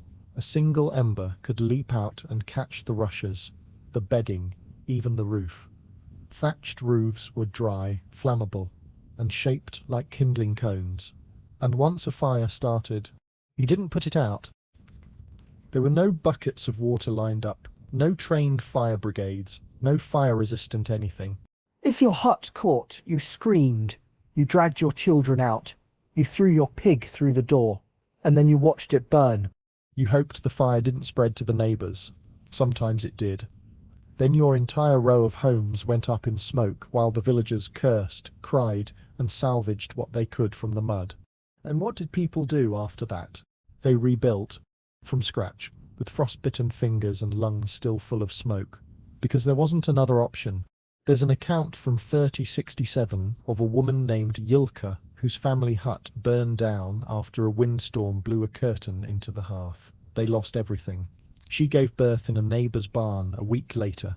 They wrapped the baby in the only fabric she had left, a scorched sackcloth. The child survived. The fire didn't take everything. So when you think about medieval heating, don't think about cosy fireplaces and warm mugs of cider. Think about cow dung. Think about scavenged sticks. Think about a mother squatting over ash, blowing gently, hoping this time it catches. And if it does, that's not luxury. That's a miracle. You've been told the cold was the worst part of winter. But really, it was the silence. Not the peaceful kind, not the snow gently falling in the woods kind. This silence was different. Heavier, sharper, like the whole world had paused, not to rest, but to listen, to see who wouldn't make it through the night. Because when the wind died down, and the fire crackled low, and even the animals went still, there came that moment, brief, breathless, when every person in the house wondered the same thing. Are we all still here? That question haunted every winter dawn. It wasn't melodramatic, it was routine. Because people died in the night all the time, and not just the elderly or the already sick, healthy men, young mothers, children, who went to bed giggling. You'd wake up, and someone would be cold, too cold, still in the wrong way. There are written records of families waking in the morning to do the count, not just of livestock, of each other. You didn't shout names, you nudged, you whispered, you placed a hand on a shoulder and hoped to feel a shift, a grunt, even a muttered curse. Anything that meant they were still with you. And if they didn't move, you didn't scream, you didn't wail, you swallowed, because there was work to do. The fire still needed to be fed. The goats still needed milking. The dead would wait. A girl named Tilla, aged 12, once wrote in the margins of her book of hours, likely a copied prayer text, borrowed or gifted by a local monk, "God take me not in sleep, for I wish to see my lamb again." Historians still debate if she meant a real lamb or a lost sibling, but either way the fear was the same. Sleep was not safe, it was a wager. And when someone did die in the night, the procedure was grim but efficient. There was no funeral parlour, no embalming, no velvet-lined caskets. You wrapped the body in cloth, sometimes linen if you had it, more often wool or burlap. You carried them outside. You dug if the ground allowed. If not, you stored the body somewhere cold, which in winter was everywhere. Sometimes the body lay in the corner for days. covered, respected, but present. Because the ground was too hard, because the snow hadn't melted, because no one could afford to be late to the fields, or the fire, or the bakehouse, and death didn't get to disrupt a living. So you ate your morning bread near the feet of someone you loved. You stirred the soup while watching the shroud flutter in the breeze. You kept going, because stopping meant the cold had won twice. Children didn't always understand. They reached for hands that didn't move, asked why their sibling wouldn't eat. Parents gave answers they barely believed themselves. She sleeps, he dreams. The saints called them. And then there were the visitors. When someone died, others came, not just to mourn, but to help. Peasant life was cruel, but it wasn't without kindness. Neighbors arrived with extra wood, maybe a heel of bread, sometimes a few warm words, not poetry, just presence. That was how communities survived winter, not by hoarding warmth, but by sharing grief. Still, the silence lingered, even after the fire was relit, even after the chores resumed. It crept through the house like a memory with cold fingers. Even the animals seemed to feel it. The dog whined less. The chickens clucked softer. The wind outside pressed against the walls without howling, as if it too had noticed the empty place by the hearth. And the family? They made no speeches. They didn't have the energy, or the words. They just shifted closer together in the bed that night, held hands without ceremony, pressed bodies together like armor, and slept. Not because they felt safe, but because the silence had already spoken, and they were too tired to answer. When we talk about peasant life in winter, we focus a lot on the physical. The cold, the hunger, the bugs, the smoke, but there's something else that weighed even heavier. The mind. Because the body can get used to misery. It adapts, it stiffens, grows colosses, finds new rhythms. But the mind, that's trickier, harder to toughen, easier to break. And winter, long, dark and pitiless, got inside people's heads. Picture it, you haven't seen green in weeks. The fields are buried under frost. The trees look dead. The sky stays grey, like it forgot how to be blue. You spend 22 hours of the day in darkness or something close to it. The fire is small, the food is smaller, and the noise outside is either wind, wolves, or silence. You sit for hours doing repetitive tasks, patching holes in clothing, stirring the same pot, cutting kindling, or worse, you sit and do nothing because you're conserving energy or you've simply run out of things to fix. And when your hands are still, the thoughts creep in. Not good thoughts. Thoughts like, is it getting colder, or am I just getting weaker? What if the baby coughs again tonight? What if this is the year the food really does run out? And the cruelest one of all, do I actually want to wake up tomorrow? They didn't call it depression. They didn't have that word. But they knew the feeling. They called it the heaviness, the winter dark, the soul's deep freezing. Priests said it was the devil. Neighbors said it was too much time indoors. Wives whispered that their husbands had gone silent again. And people accepted it, like they accepted hunger, unwelcome but expected. You might go days without speaking, not because there was nothing to say, but because no one had the energy to say it. Families became silent ships in a frozen sea, drifting in and out of sleep, muttering prayers more from habit than belief. And yet, belief still mattered. Because winter, for all its cruelty, didn't kill hope. Not always. In fact, sometimes it intensified it. Peasants clung to faith like a life raft. Not because they were blindly devout, but because they needed to believe that the cold would end. That spring would come, that there was a reason they kept waking up with frost on their eyebrows and damp in their bones. They hung charms over doorways, crosses carved from firewood, bits of iron twisted into loops and tucked into rafters. Some prayed to saints, others muttered old forest words passed down from ancestors long before the church. Anything to feel like they were doing something, anything to feel seen. And when even faith felt too distant, they turned to stories. Storytelling wasn't entertainment, it was medicine. Around the fire, someone would begin. A tale of a peasant who outwitted a greedy lord, of a clever girl who fed her family by catching a winter spirit in a bottle, of an animal who led a lost child back to warmth.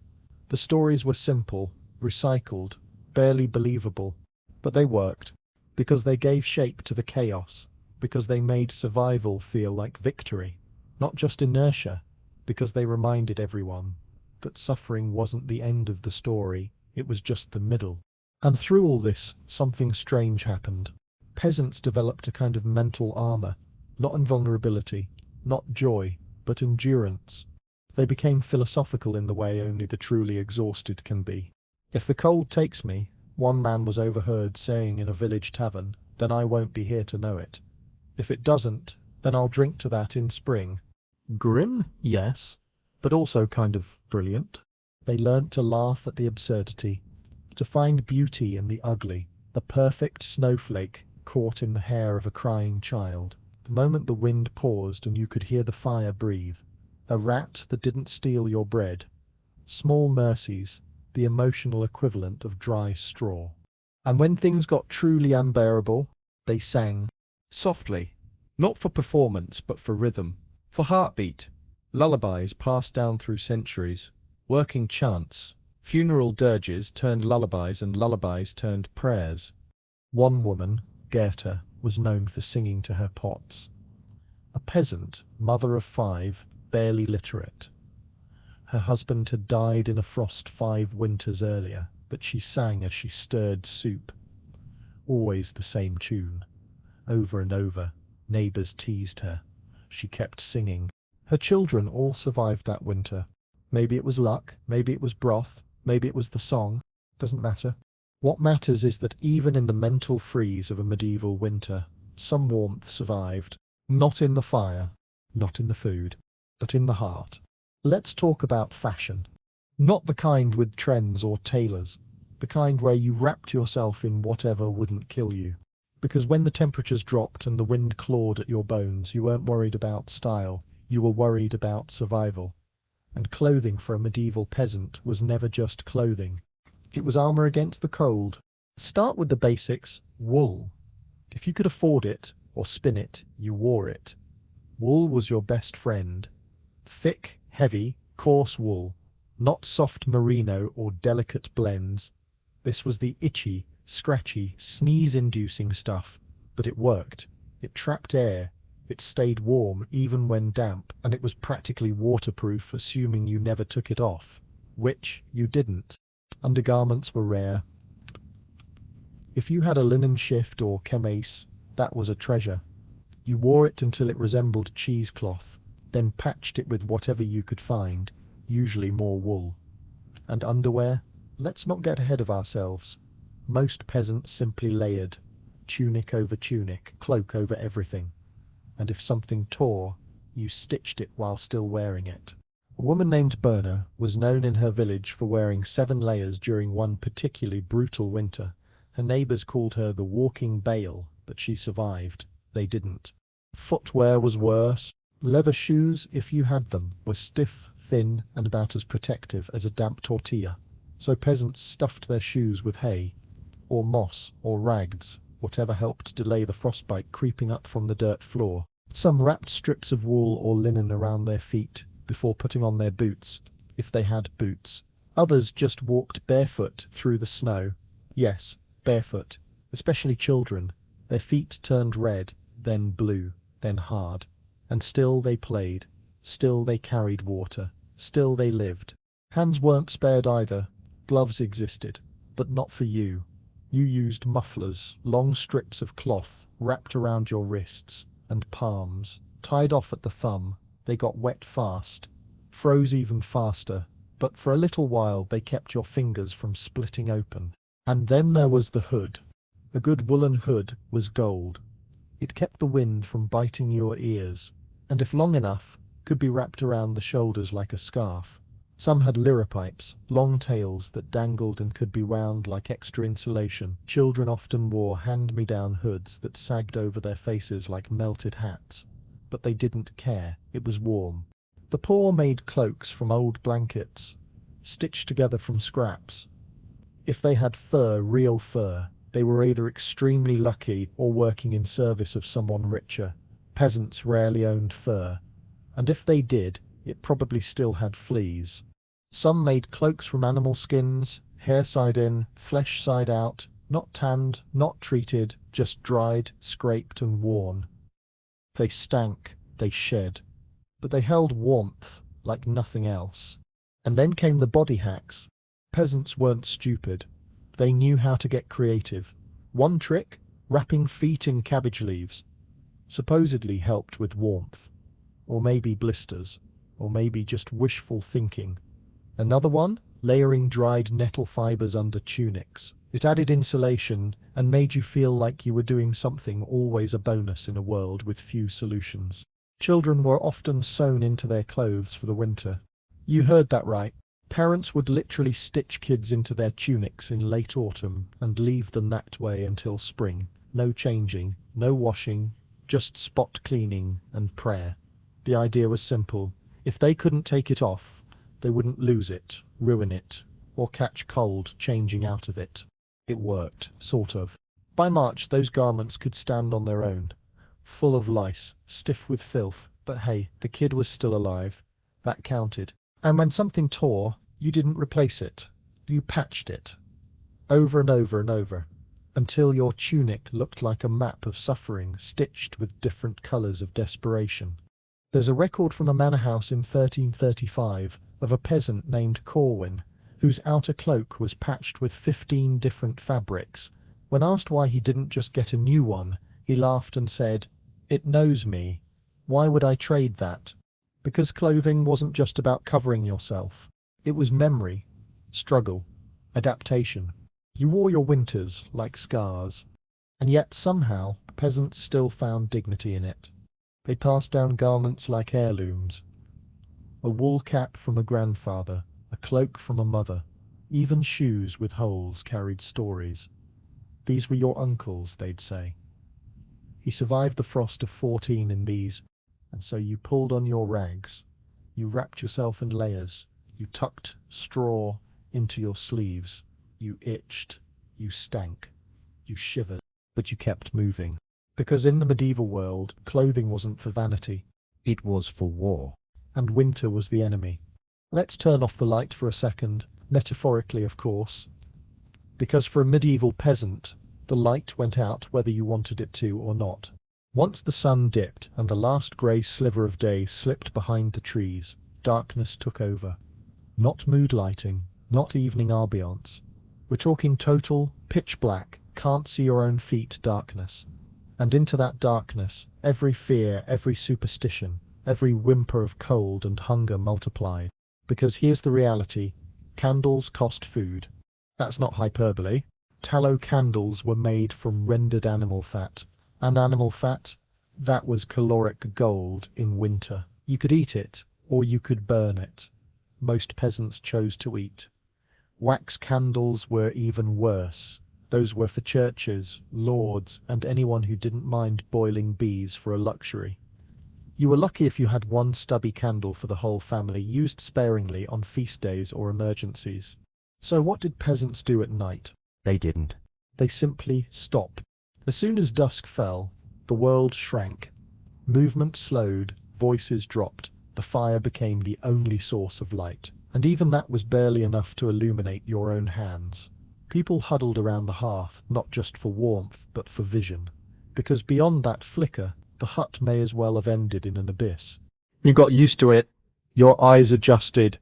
You learned to navigate your home by memory. Where the low lean was that always cracked your head. Where the bucket sat. Where the pig usually rolled to sleep. You felt your way around like a ghost, careful not to trip over the living. And that's where imagination stepped in. Because when the world goes dark, the mind lights up. In all the worst ways. You started hearing things scratching at the wall, creaks in the thatch, distant cries from the woods. Maybe it was a rat, maybe it was the wind, or maybe it was something else. Something that fed on cold. Something that waited for the light to die. You weren't alone in that thinking. Medieval peasants feared the dark. Not just disliked it, feared it deeply. They believed in night spirits, restless souls, winter demons, even creatures that crept into homes looking for warmth or children. Every region had its stories. In the north, it was the Frost Maiden. In the east, The night beast, with frozen claws. In the west, whispering shades that blew out candles. You might laugh now, but back then, with the fire low and your baby coughing and your neighbor's child having just died in their sleep, that shadow in the corner looked different. You kept charms near the fire, iron nails, herbs, carved symbols in the wooden beams. Not because you truly believed they worked, but because not having them felt worse. And then there were the dreams. Not peaceful, floaty dreams. More like half-waking hallucinations. The kind where your hunger spoke Tokyo, where your dead mother stood by the fire, where the thatched roof opened and the stars poured in, whispering secrets you didn't understand. And yes, some nights people woke screaming, not from pain, but from dread, from something inside, from a memory, from a noise they couldn't explain. And what did you do? You comforted them. You told them it was nothing. You adjusted the blanket. You added a piece of wood to the fire. You held them until the shaking stopped, even if you were just as scared. Because the dark didn't just hide the cold, it amplified it.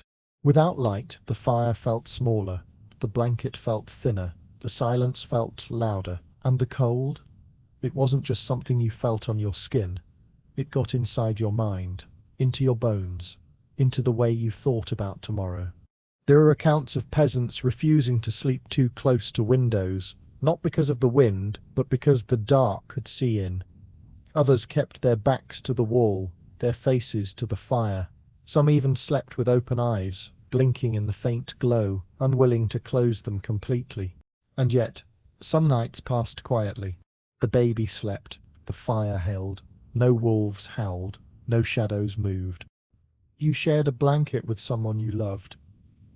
You whispered a blessing before closing your eyes. You dreamt, not of demons, but of spring, of the first flower pushing through frost, of the sun touching your bare feet, and when you woke, the dark was gone. And so was the fear, at least for now. There's something you should know about the wind. It didn't just blow in medieval winters. It haunted.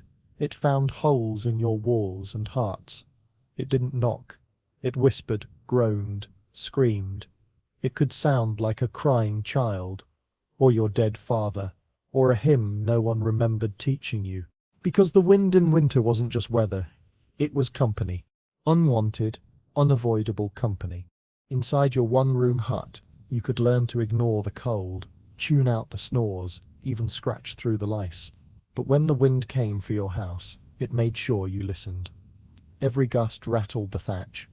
Every shriek through a loose board made you wonder if the roof would hold or if tonight would be the night you'd wake up buried in it. It didn't matter how many times you patched that wall, or stuffed cloth in the cracks, or prayed. The wind got in. It always got in. And when it did, it touched everything. The fire bent toward it. The shadows danced differently. You pulled your blanket tighter, turned toward your sibling, buried your nose in a warm patch of wool. But the wind still found your ears. It wasn't just sound, it was presence. People believed the wind carried souls. Ask any 13th century grandmother and she'd tell you, when the wind howls like that, someone's gone, or about to be. The night wind carried spirits to the afterlife, or from it.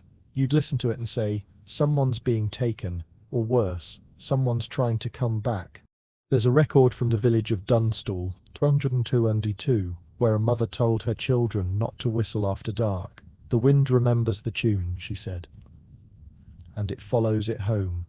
Whether that was a superstition or just a clever way to keep them quiet, who knows?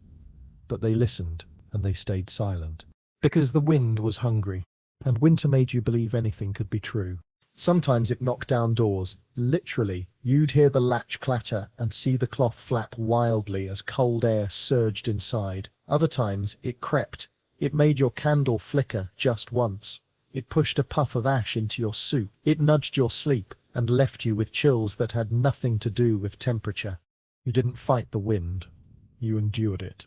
You learned its patterns, how it curved around the chimney hole, how it found that weak point near the floorboards. You placed your sleeping child far from that corner. You stacked your firewood where it wouldn't get soaked. You lay your body lengthwise across the draft, a wall of flesh and willpower. Sometimes the wind was a test. Other times, a reminder that you were still exposed, still fragile, still in a world far older and colder than you were. And on truly brutal nights, when the fire was low and the wind high and the shadows restless, people swore they heard names in the wind. Not moans, names. Their own. Or someone they lost. Or someone they feared. There's a chilling note from a monk in 1311 who travelled through a northern hamlet and recorded that a woman refused to sleep on windy nights. "It says my name," she told him. "I won't answer, but it waits." You don't forget stories like that. But here's what's strange. For all the fear, for all the superstition, the wind also meant you weren't alone. It reminded you that the world was still moving, that beyond your 4 cracked walls and sagging roof, something still existed. You weren't sealed in a tomb, you were in a living place. Harsh, yes, but alive. Some nights, when everyone was asleep and the fire just a heartbeat of red light, you'd lie awake and listen to the creak of wood, the groan of rafters, the long exhale of a gust sliding through the eaves. And you'd whisper, "Still here."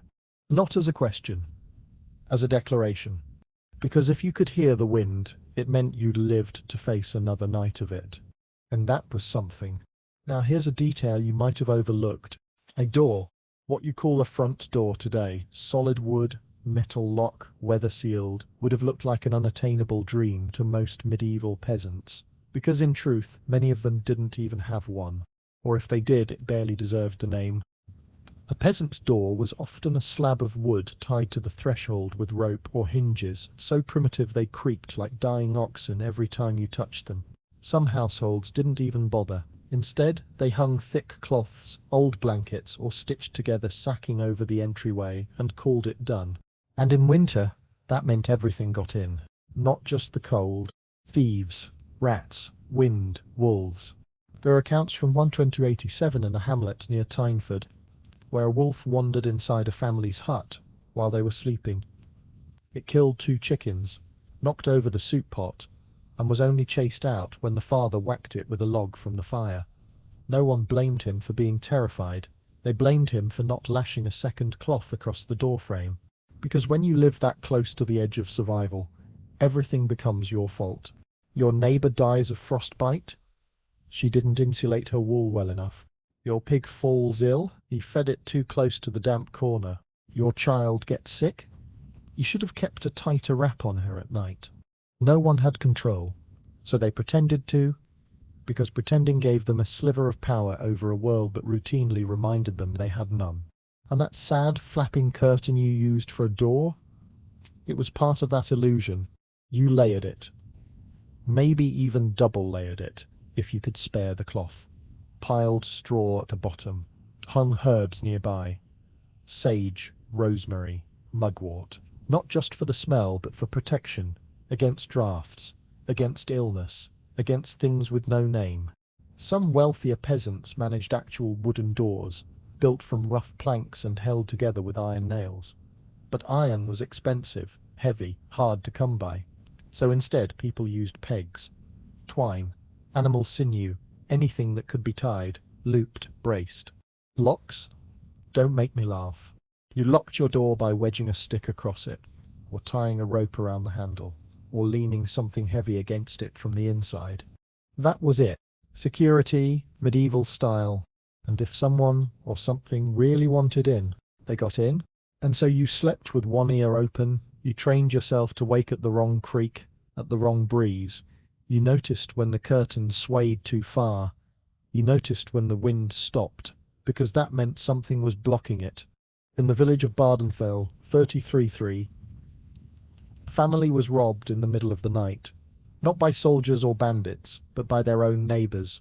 2 boys, half-starved, slipped in through the door-cloth and stole bread from under the hearth. When caught, they cried. Not because they were sorry, because they'd hoped no one would be home. This was the reality. Your door was a suggestion. Your home, barely a boundary. And the cold didn't care if the curtain was thick or thin. It came through anyway, swirled around your ankles, drifted into your bed. You might as well have slept outside, except at least inside you had people to press against. Still, you tried. Every winter you sealed the door again, maybe added extra straw, maybe hammered the hinges back into the frame, maybe braced it with a rock.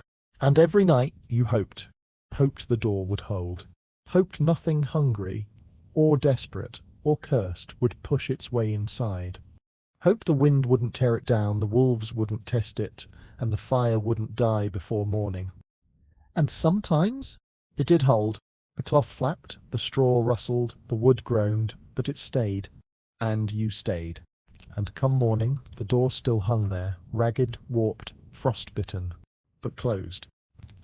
And that, in a winter where everything tried to come in, was a victory worth whispering thanks for. When warmth is scarce and privacy doesn't exist, you start getting creative. And sometimes that creativity looks like a pig. Yes, an actual, living, snorting, occasionally flatulent pig, not outside in the sty where it technically belonged, but inside your hut, in bed with you, or at least within arm's reach of the bed pile. Because medieval peasants didn't just live near their animals, they lived with them. Not because it was charming, or folksy, or quaint, but because it was strategic. A full-grown pig puts off an impressive amount of body heat. More than a person, in some cases. Cows, goats, chickens, they all helped. But pigs, they were walking heaters. A squealing, flea-bitten, potato-scented furnace. And if you were smart and not above cuddling livestock, you'd let one sleep next to you. You might even name it, but not too affectionately, because one day that pig would be dinner. A woman named Leanne in the village of Dunford famously raised 3 pigs inside her hut during the frost winter of 1320. She wrapped them in scraps, fed them leftover gruel, even built a little straw pen near the hearth. Her neighbours called her mad. She was the only one on her street who didn't lose a child that season. Coincidence? Maybe, but even the church stopped questioning her methods. Animals inside wasn't a sign of chaos, it was a sign of desperation meeting ingenuity. Chickens roosted on beams above your head. That meant eggs in the morning and droppings on your blanket at night. Goats might be tied to the support post, chewing noisily on that one woven basket you didn't hide fast enough. Cows were rarer, but if you had one, she was in a stall built inside your hut, or right up against the wall. Their warmth bled through the wood like hope. Of course there were drawbacks. Smell for starters. A peasant home didn't smell like cinnamon and fresh bread. It smelled like smoke, sweat, mildew, sour milk, and animal waste. And that's on a good day. Noise, too. A goat doesn't respect bedtime. A pig might snort and shift in the middle of the night, nearly suffocating your youngest with its backside. Chickens rustle, cows fart, and yet it was worth it. Because these animals were your lifeline. Not just warmth, but wealth. The pig meant meat, the goat meant milk, the chicken meant eggs. Letting them die in the cold because you didn't want a mess indoors would be unthinkable. And so, you lived in a domestic chaos that blurred every modern line. There was no indoors and outdoors, no clean and unclean. There was only what keeps us alive.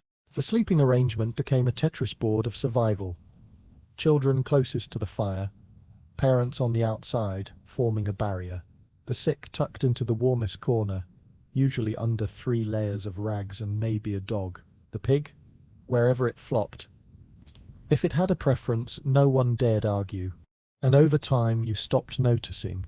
The smells faded into the background, the noises became bedtime ambiance. The animals became extensions of the family, not in sentiment but in necessity. You'd reach out in the dark and feel bristly fur instead of your sister's hair and think, oh good, it's still alive. Because its warmth meant you had a better chance of seeing morning. This wasn't odd. It was normal. There's a church record from 1304 where a priest reprimanded a parishioner for letting her cow into the nave during a snowstorm. She replied, "It gives more grace than the candles." He didn't argue. Some homes even had built-in pens, small enclosures beside the hearth just big enough for a piglet or 2. You'd clean it every few days, maybe throw in extra straw, maybe not. Sanitation was low on the priority list when the wind made your bones ache. And yes, it sometimes went wrong. Animals panicked, fires got kicked over, kids got bit, but for every mishap, There were 10 nights where those same animals kept the fire burning a little lower, the room a little warmer, the family just warm enough. And that, in a world with no thermostats, no insulation, and no guarantees, was more than comfort. It was salvation.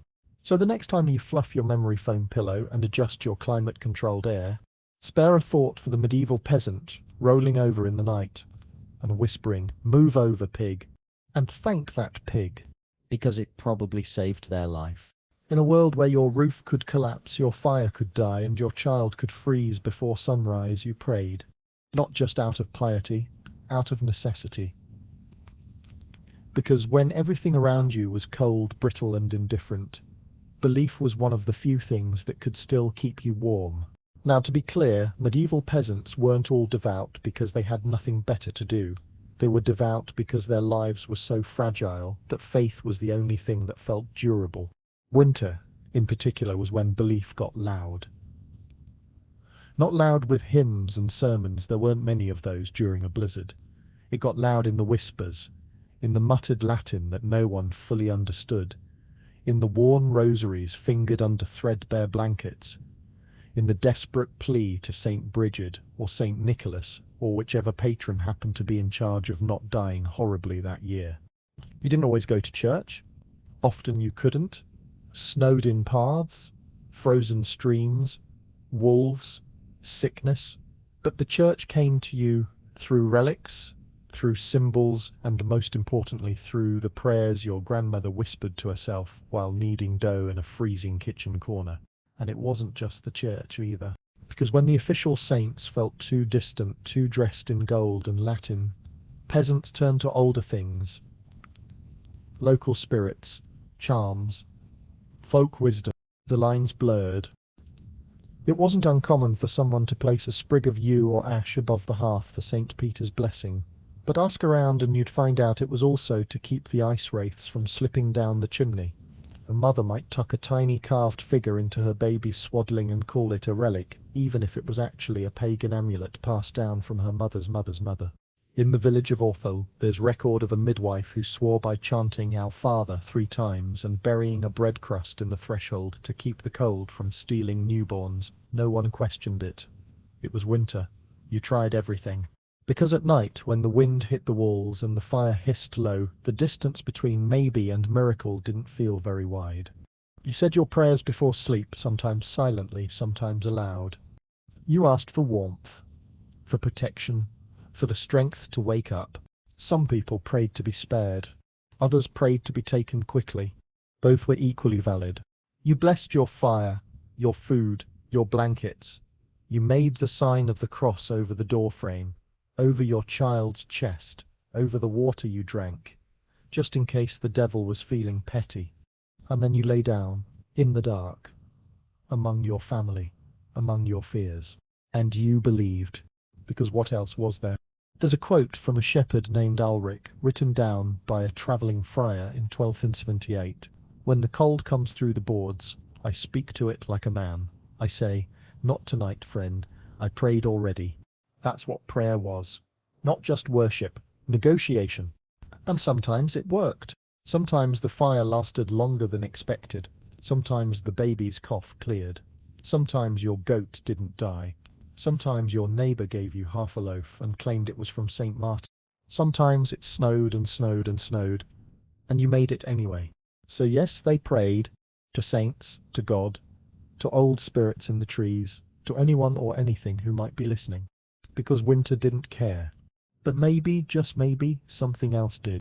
And in a world made of frost, doubt, and splinters, hope was the one thing that burned without smoke. Even the most faithful, most resilient peasants had a breaking point.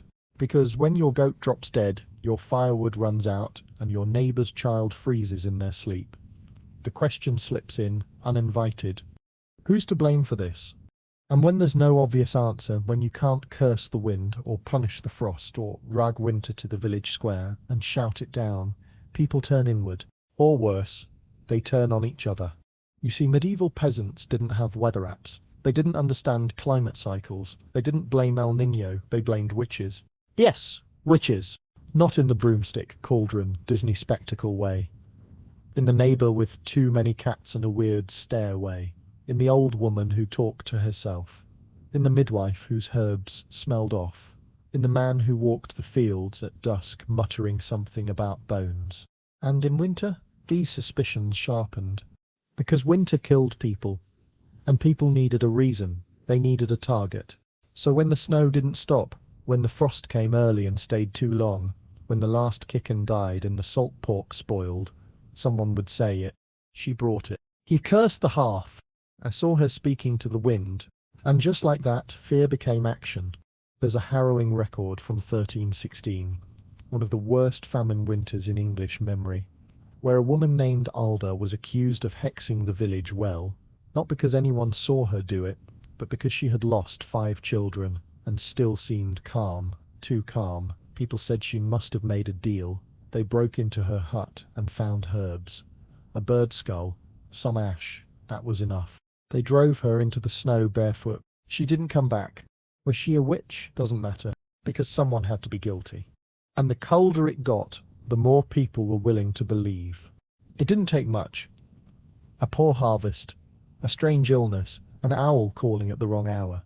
And suddenly, old Margot, who had helped deliver half the village's babies, was being avoided in the square, or pelted with snow, or worse. And it wasn't just women. Men, too, especially loners. That one beekeeper who never married. The shepherd who lived near the woods. If their animals thrived while others died. If they always had firewood when everyone else was freezing, that wasn't resourcefulness. That was dark magic. Historians still argue whether this was hysteria or strategy, because here's the cruel truth. Blaming someone helped, not in a real, practical way, but in a mental way. It gave shape to suffering, made it feel less random, less brutal. If your neighbour was to blame, then maybe next winter wouldn't be so bad. Maybe you could do something about it. Maybe you could survive. So they whispered, they watched, they accused, and sometimes they repented.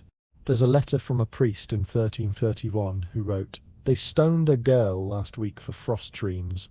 Then we buried her with a blanket, and all agreed she had meant no harm." Too late, of course. It usually was. But superstition wasn't always cruel. Sometimes it was protective. People painted symbols on their doors, braided straw dolls to hang in rafters, left bread on windowsills for the wandering frost. They'd spit 3 times when someone sneezed, or drop a coin into water before boiling it for soup. These weren't rituals, they were weapons. Not against witches, but against helplessness. Because when your baby has a fever and there's no firewood and the wind's howling and your neighbour just died, you'd rather believe someone caused this than that it's just the world. And so the line between folklore and fear blurred. But here's the thing, people still cared. They didn't want to blame. They had to. They didn't want to exile the old woman or chase off the mute man. They just couldn't sleep through another night wondering who'd die next. So they acted. Wrongly, desperately, humanly. And by spring, when the thaw came and the sun returned and things seemed almost normal again, they carried guilt with them, quietly, without saying it. Because maybe she wasn't a witch. Maybe he didn't curse the cows. Maybe winter was just winter. And that's the scariest idea of all. Imagine this as your morning routine. The sun barely rises. The room is blue with frost. Your joints hurt before you move. And before you say a word, before you eat, stretch, or relieve yourself, you reach across the straw bed and check if the person next to you is still breathing. That's how every day started. You didn't say it aloud, no one called it a check-in, but it happened. A gentle nudge, a quiet hand against a shoulder, a pause, listening, hoping for a groan, a shift, a complaint about the cold. Because silence meant death. And it was so easy to slip away in the cold. People went to bed tired, cold, underfed, and just didn't wake up. No drama, no thrashing, just stillness. And you couldn't always tell at first. Were they sleeping deeply? Was that breath or the wind?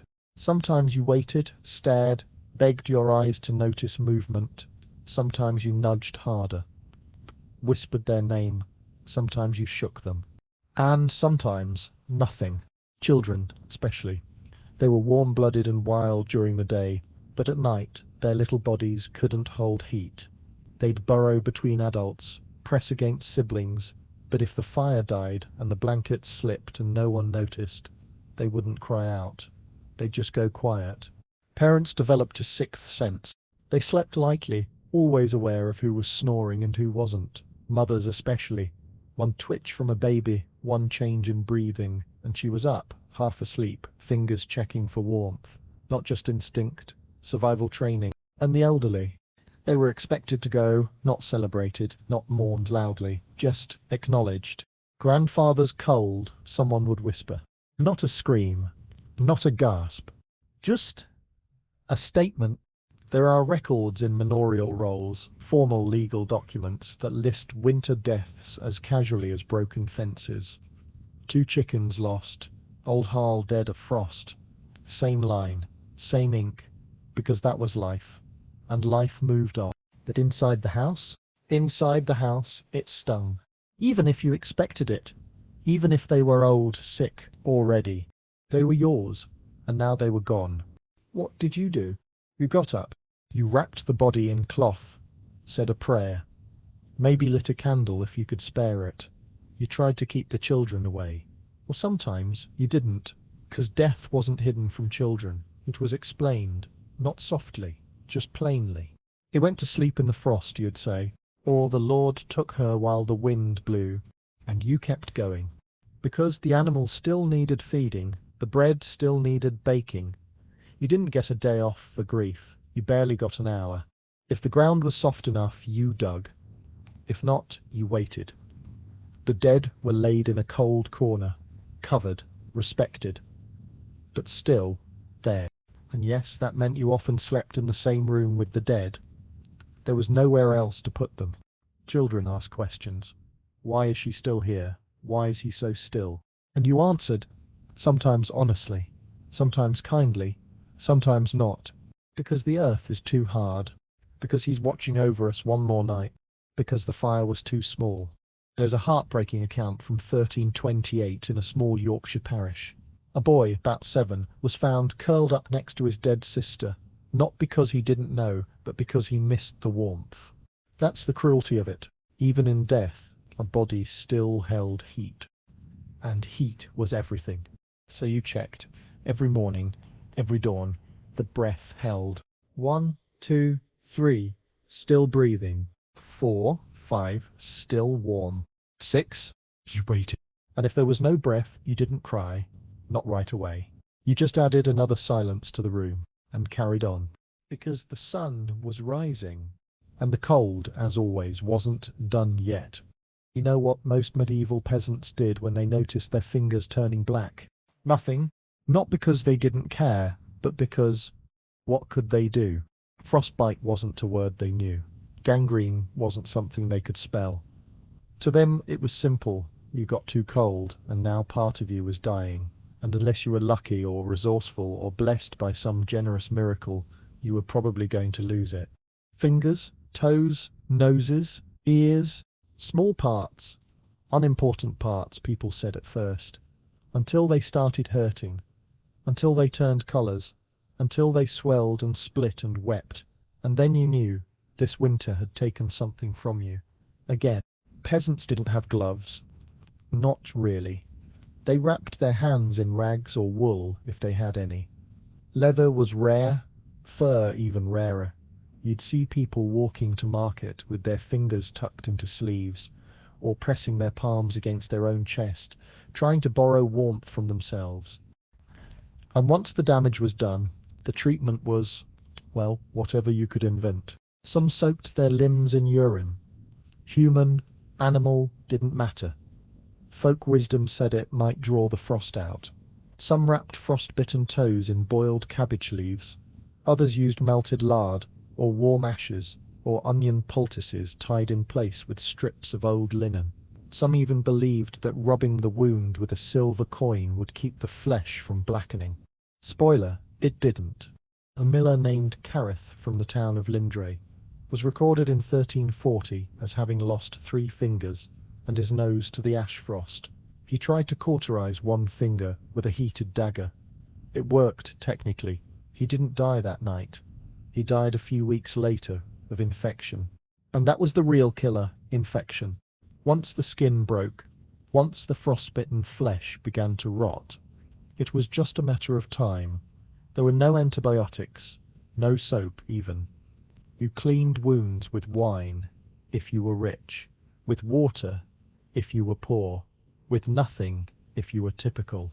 You didn't amputate unless you were desperate, and if you did amputate, you used whatever you had. An axe, a hot iron, a bread knife, someone held you down. You bit something, or screamed, or passed out. But most didn't even try. They just wrapped the limb tighter, tried to ignore the stink, told themselves it wasn't that bad, and hoped it would fall off cleanly, because if it didn't, and the rot spread, you didn't last long, and yet some people did survive. Wounded, maimed, scarred, but alive. You'd see them around town, men missing thumbs, women with bandaged feet, children with ears curled up like dried leaves. No one mocked them, no one pitied them either, because everyone knew that could be me next year. It wasn't shameful to lose parts of yourself to the cold. It was shameful not to prepare. Did you stack enough firewood? Did you dry enough herbs? Did you keep the children close to the hearth? Did you watch the wind? Because if you didn't, and someone got frostbitten, the blame wasn't on the cold. It was on you, and that made it worse. So people watched, obsessively, for the first signs, for a pale patch on the nose, for stiff toes that wouldn't wiggle, for the boy who said his fingers didn't hurt anymore, not because they were healing, but because they'd gone numb. And when they saw it, they prayed, they rapped, they hoped, and sometimes it worked, and sometimes it didn't, but the cold didn't care. It never did. Think you'll grow old in a medieval peasant village? Think again, because winter didn't just test your endurance, it set your expiration date, and for most peasants, that date came a lot earlier than you'd like to imagine. The idea of old age as we know it, grey hair, retirement, grandkids bouncing on your knee by the hearth, that was fiction for the poor. A dream wrapped in wool and nostalgia. If you lived to see 40, you were a survivor. If you reached 50, a miracle. If 60, people whispered about you like you were a forest spirit. And winter was the ultimate age filter, because it didn't care about wisdom, or experience, or how many grandchildren you helped deliver. It cared about warmth, about calories, but the ability to move quickly when the fire died, or the roof gave way, or the pig escaped in the night, and had to be chased barefoot through the frost. Old people couldn't always do that, so the cold took them first, and you could see it coming. They'd stop eating as much, their feet stayed cold even near the fire. They sat still too long, slept too much, didn't wake up as easily. You knew what it meant, they knew too, and no one said it out loud. But they started giving things away. A scarf to a grandchild, a knife to the eldest daughter, a story that had never been told until now, a gentle warning, a blessing, a glance at the door. There's a heartbreaking entry in a 1228 village record. Old Maud, feeling the deep frost, gave her wool to young Elsbeth and her bread to the fire, was found still in her chair come dawn. That's how it was written. No drama, no ceremony, just life handing itself off to the next person. Some elders even refused extra food, not because they didn't want it, but because they did, and they knew giving it to a child mattered more. They said things like, "I've had enough. Let the boy eat. The spring is for the young." And the children didn't understand. Not until they were older. Not until they were the ones saying it.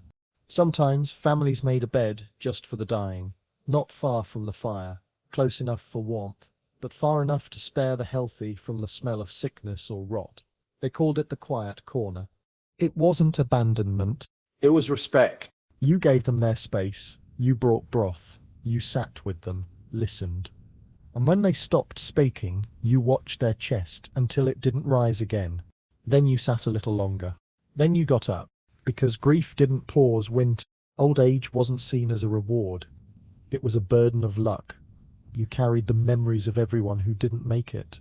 The child who froze, the friend who starved, the sibling who got sick and didn't recover, Your body hurt, your joints ached, and still you chopped wood, stirred soup, sat watch by the door. Until you couldn't.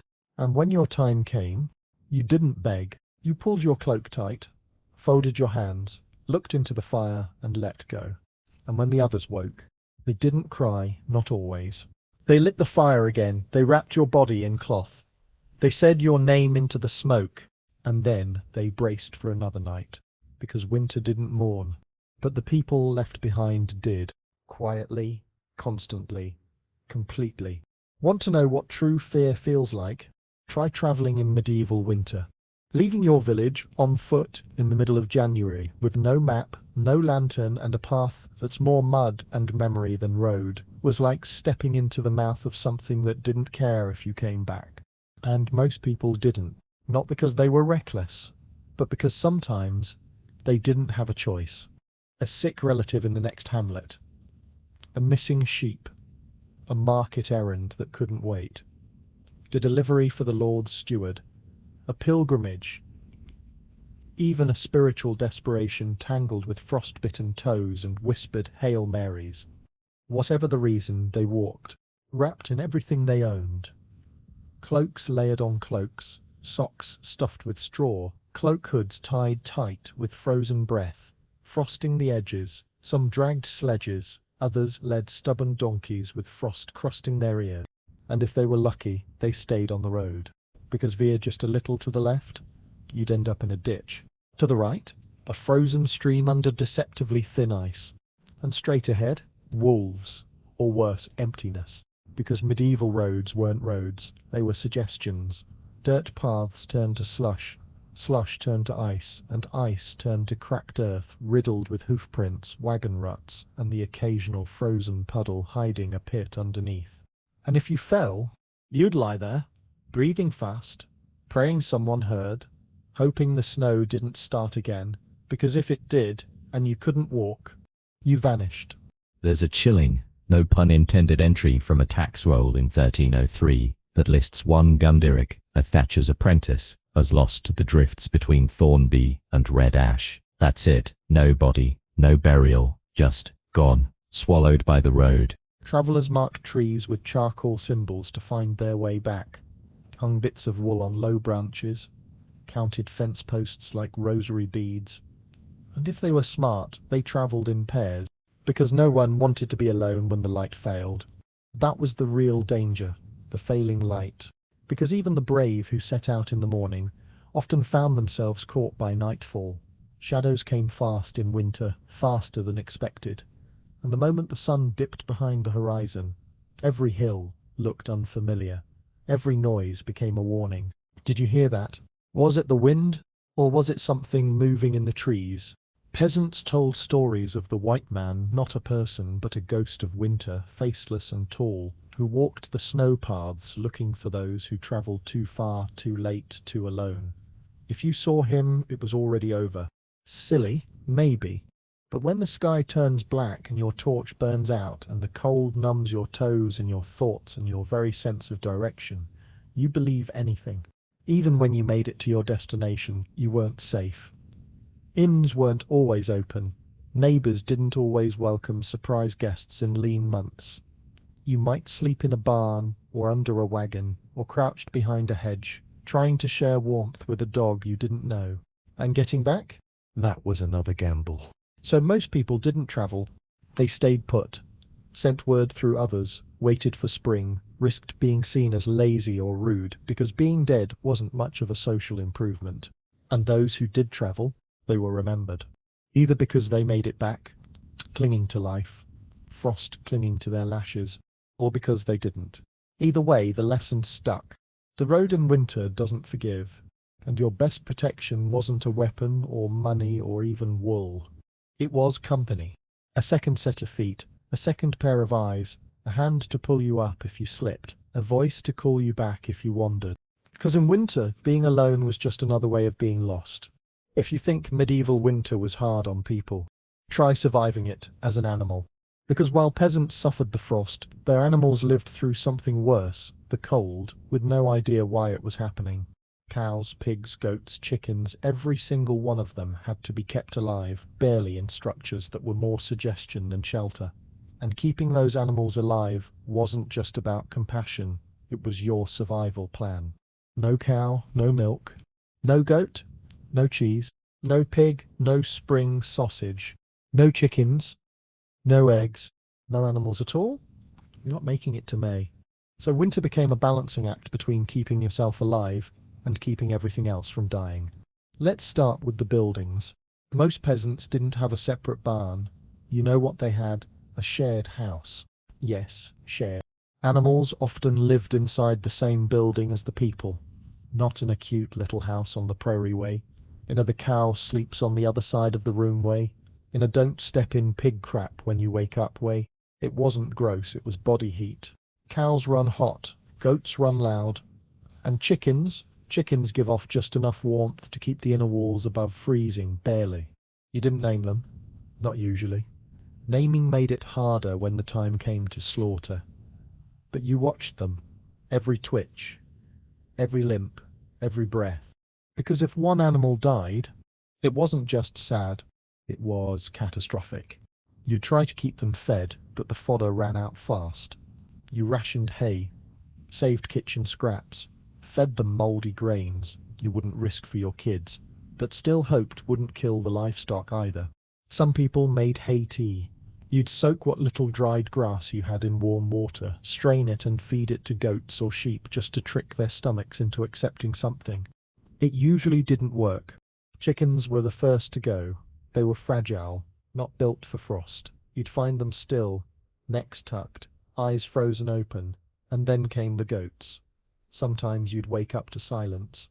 That eerie quiet when one of them stopped bleating because their lungs had stopped trying. And the pigs? They were smart. They'd shove up against the warmest spot, usually the inside wall, behind the fire, and when that wasn't enough, they screamed, loud, like something human. People wrote about it. One friar in 1359 said, it was as though hell cried out through a sow's throat. But you couldn't help them all. You did your best. Repaired holes with mud and sticks, stuffed cloth in the door gaps, let the sheep sleep on straw that was half frozen in piss. You shivered while they shivered, prayed while they whimpered. And sometimes when the frost hit hardest and your own children needed calories, you killed them. Not the children, the animals. Before the cold could take them slowly, you took them quickly. A mercy, a necessity, a sin, maybe. But a warm stew was worth 1,000 confessions. A family in Holwood once kept a dying cow alive just long enough to give birth. Then they butchered the mother and fed her milk to the newborn calf. That calf died anyway. That's the thing about winter. It didn't reward cleverness. It didn't honor sacrifice. It just was. And animals, even more than people, couldn't fight it. So you buried them. Or didn't. Maybe just dragged them to the edge of the woods, or the backfield, or anywhere the children wouldn't have to see. And by spring, only bones remained, picked clean by foxes, or wolves, or desperation. And yet, if even one survived, if your cow stood through the worst of February, if your rooster crowed in March, you felt like a king. Because in a world where winter killed without malice, that one warm bleat in the morning, that was your victory song. Now let's talk about the one thing every peasant feared, whispered about, and deep down knew was coming. The fire going out. Because in winter your hearth wasn't just a convenience. It was your anchor, your protector, your silent god.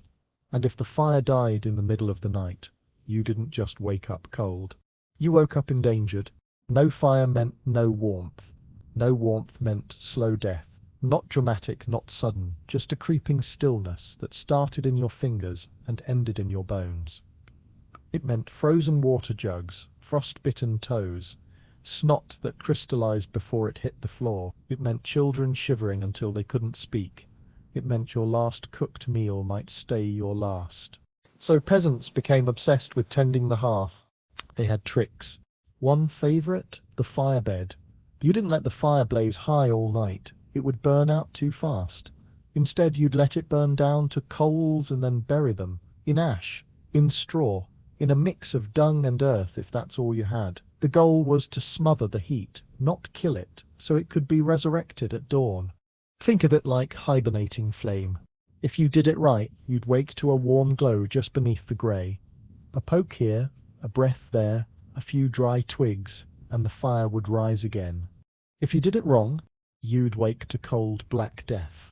That was the real heartbreak, because even if you had wood, even if you had flint, you might not have time. Because once the cold set in, it spread fast, and fumbling with wet bark while your hands went numb, that was a gamble many lost. There's a chilling entry from 3071, the fire was cold by morning. Father did not wake, that was the only explanation needed. Children were trained young, 5 years old and already learning how to stir the coals, how to place the kindling just so. Elders passed down techniques like sacred rites.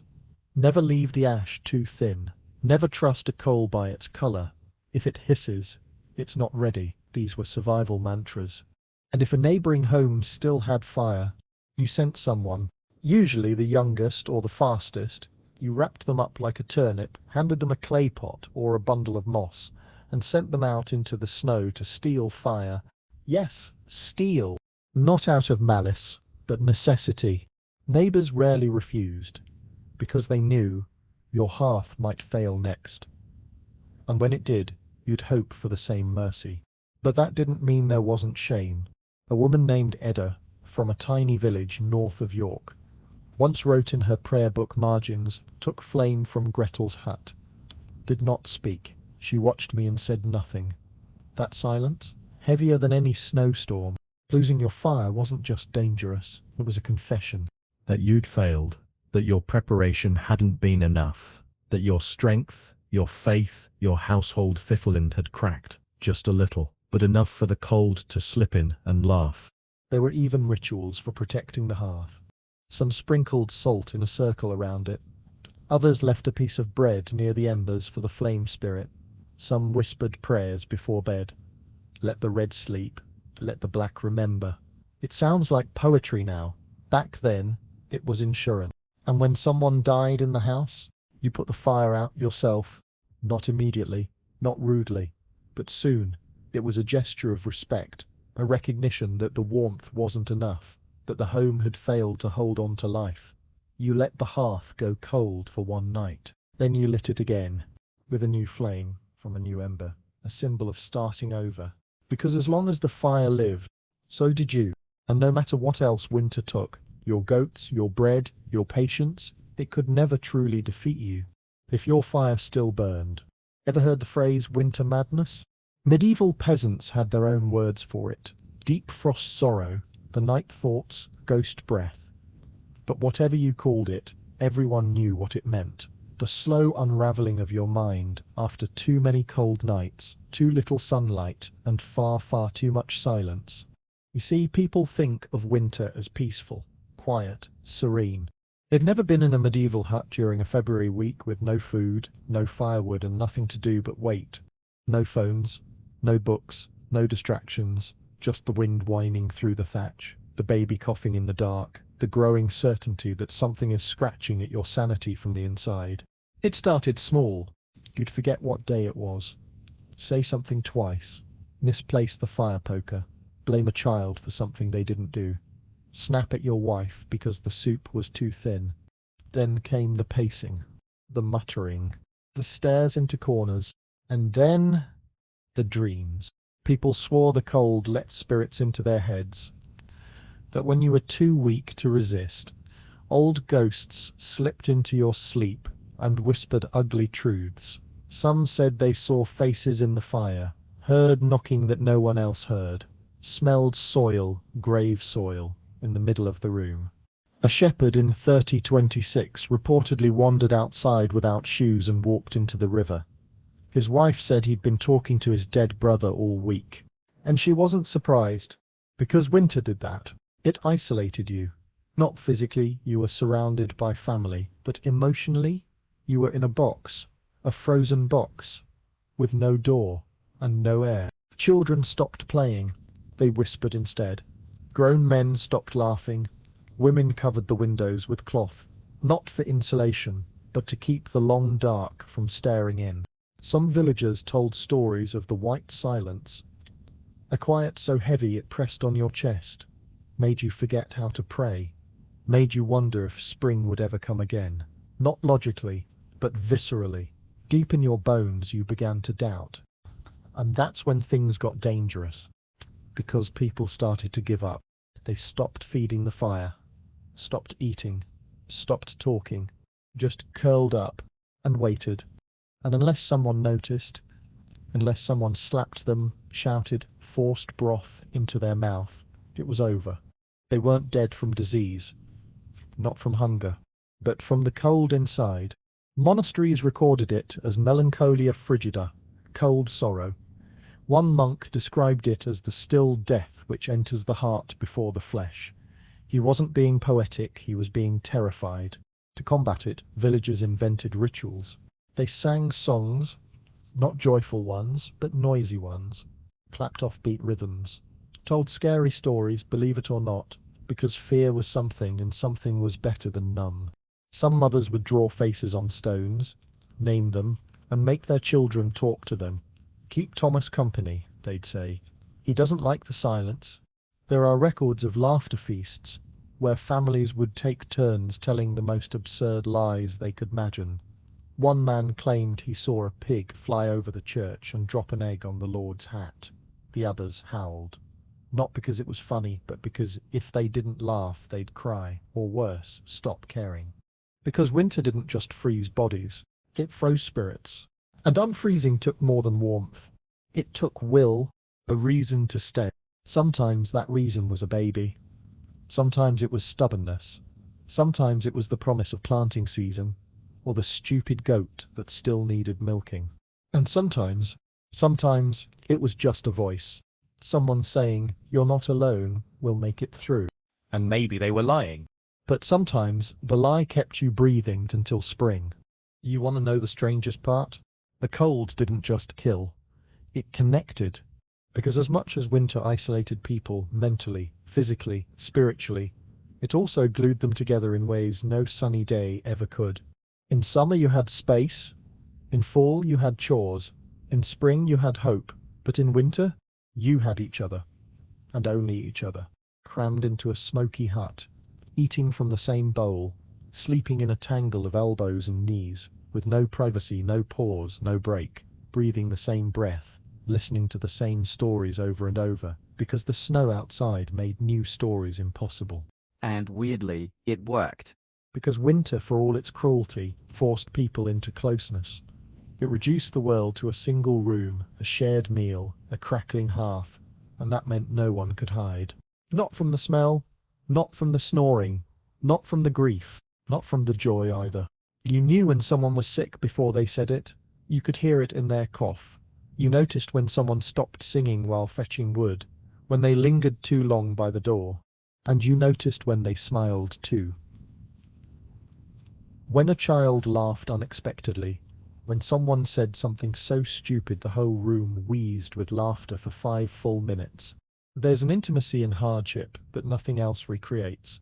You learn to speak without words, to pass a hot cup without asking, to share a secret glance when the wind howled loud enough to rattle the beams. Even arguments changed. You couldn't storm off into the snow, couldn't slam a door, you had to resolve it, or stew in it together. And so most of the time you talked or sulked quietly, until someone broke the silence with a muttered joke about pig farts or frozen soup. Children learned patience, learned silence, learned the weight of their parents' shoulders, but they also learned belonging. Because in winter, the boundaries blurred, age meant less, titles softened. You were just people, huddled together in a fight against something bigger than you all. Even the grudges paused. Rivalries between neighbours dulled when the snow came. Because if one family ran out of salt pork and the other had extra, you didn't argue about last year's sheep theft. You shared, maybe just a little, maybe with a grumble, but you shared, because that was the unspoken law of winter. No one survives alone. And yes, some still didn't make it.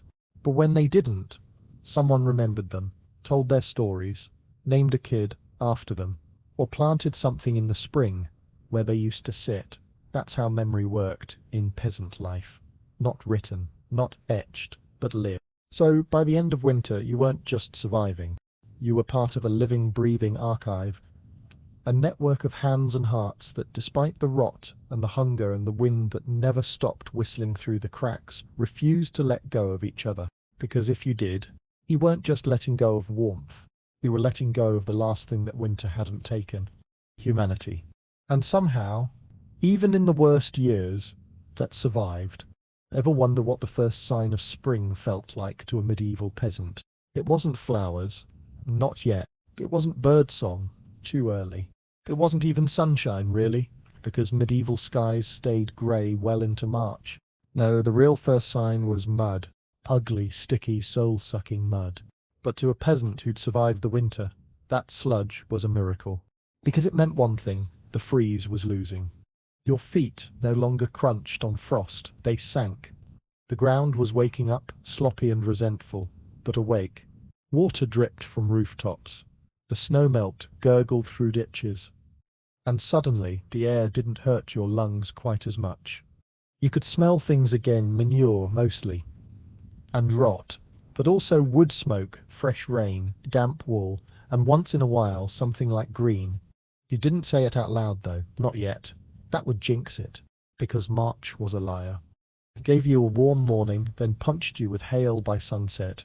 You'd peel off your second tunic, only to run outside 10 minutes later to resecure the thatch against sleep. But still, it changed you. You got bolder, left the fire untended for an hour, opened the door and didn't close it right away, let the chickens wander again. You didn't smile exactly, but you stopped frowning quite so hard. And you started to hope. You took stock of the animals, counted the chickens that had made it, eyed the goat with a new respect, stubborn old girl, still kicking, looked at the piglet that shouldn't have lived but did. And for a split second you imagined sausage in summer. Then you checked your stores and remembered you were still dangerously close to starving. Because spring wasn't generous. It was slow. Too slow. And hunger didn't care that the sun was out. So you started digging. The ground was cold and stiff, but diggable. You turned the soil with fingers that had just started to bend again. You dropped seeds you'd protected like gold, prayed they'd sprout before you collapsed. Children wandered with baskets, looking for anything: nettles, wild onion, sorrel. Some families chewed bark, others brewed tea from pine needles. And still hope grew, one blade of green at a time. You patched your hut, scrubbed the soot from the ceiling, let air in, let light in, washed yourself, really washed, for the first time in weeks. And you noticed things. Your neighbour had survived. So had her son. So had the boy who lost his father, and the girl with the burned hands, and even old Matthias, who everyone swore had one foot in the grave. And someone laughed, really laughed, at something dumb, a goose falling over, or a child mispronouncing a prayer. And you laughed too, because if you could laugh, you'd made it. Winter hadn't killed you. The cold hadn't claimed your fire. The silence hadn't crushed your mind. You were still here, tired, hungry, scarred, but here. And the mud squelched under your feet like a blessing. Messy, loud, real. That was spring's gift. It didn't come with flowers. It came with a second chance. There's a question historians still argue over, and it's not about politics or plagues or kings. It's this: did peasants ever truly rest? Not nap, not collapse, not pass out from exhaustion in the hay, but actually rest, replenish, rebuild. And winter might be the closest thing they had to that. Yes, winter was brutal. We've made that abundantly clear. It threatened your health, your sanity, your livestock, your fire, your food, and your mind. But it also did something nothing else in the medieval year ever managed. It slowed you down. No harvesting, no sowing, no markets, no festivals, no lord demanding 30 things before breakfast. Just waiting. You might have spun wool, mended tools, darned socks, chopped wood, whispered prayers, but you weren't breaking your back in the fields. Not like summer. You weren't walking 20 miles to trade 3 eggs for a flask of vinegar. You weren't washing tunics in freezing river water at dawn. you were home. Even if that home was one smoky room full of too many bodies and not enough warmth. And in that stillness, odd things happened. You talked more. You remembered things. You told stories. Stories passed down 3 generations. Stories invented last week. Stories about foxes who stole bread and saints who punished greedy nobles. You performed them, embellished them, changed the endings just to see if anyone noticed. Children learned family names, learned what grandpa did, learned how their mother met their father, learned about the dog that saved a village from a wolf in 2072, maybe. Learned not to interrupt. You remembered who you were before your knees started hurting, before the bad harvest, before the last baby. Sometimes you even laughed about it. I nearly froze my beard off last year, one man might say, and your mother just told me to milk the cow faster. Everyone laughed, even the cow. You fixed things, not just objects but relationships. Said sorry for that thing you said in September, gave your sister the better blanket, let your brother have the last sip of cider, because you could. There was time. No urgency, no sprint to the next task, just the long night, and the slow fire, and the rhythmic crackle that filled in the silences. It's easy to think of peasants as tired, overworked, grim-faced shadows. And yes, they were those things. Sometimes, often, but not always, because winter carved out a strange, cold space for things that had no place elsewhere in the calendar. Reflection, tenderness, stillness, and maybe, just maybe, that saved people too. Because what is survival if it's all hunger and frost? You needed something softer, something quieter, even if it only came after midnight, once the embers were tucked in, and the wind stopped howling and someone whispered, "Remember when?" And the room just breathed together. Let's talk about the strangest winter survival tactic of them all. Hope. Now, don't roll your eyes. I know it sounds like something you'd find cross-stitched on a pillow in a cottagecore influencer's guest room, but for medieval peasants, hope wasn't decorative, it was defensive. Because when everything else had been stripped away, your fire barely holding on, your child coughing in their sleep, your soup down to root water and regret, you still had your mind. And what you fed it mattered.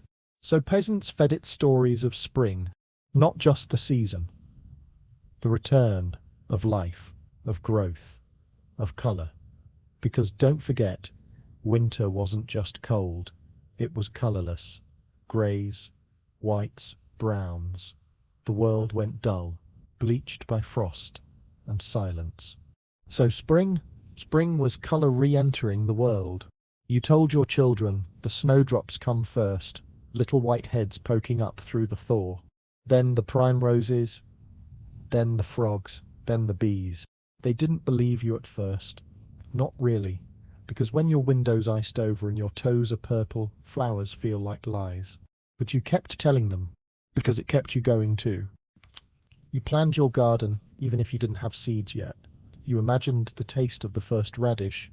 You remembered the goat that would give milk again if she made it through. And you sang. Yes, songs of spring were a thing.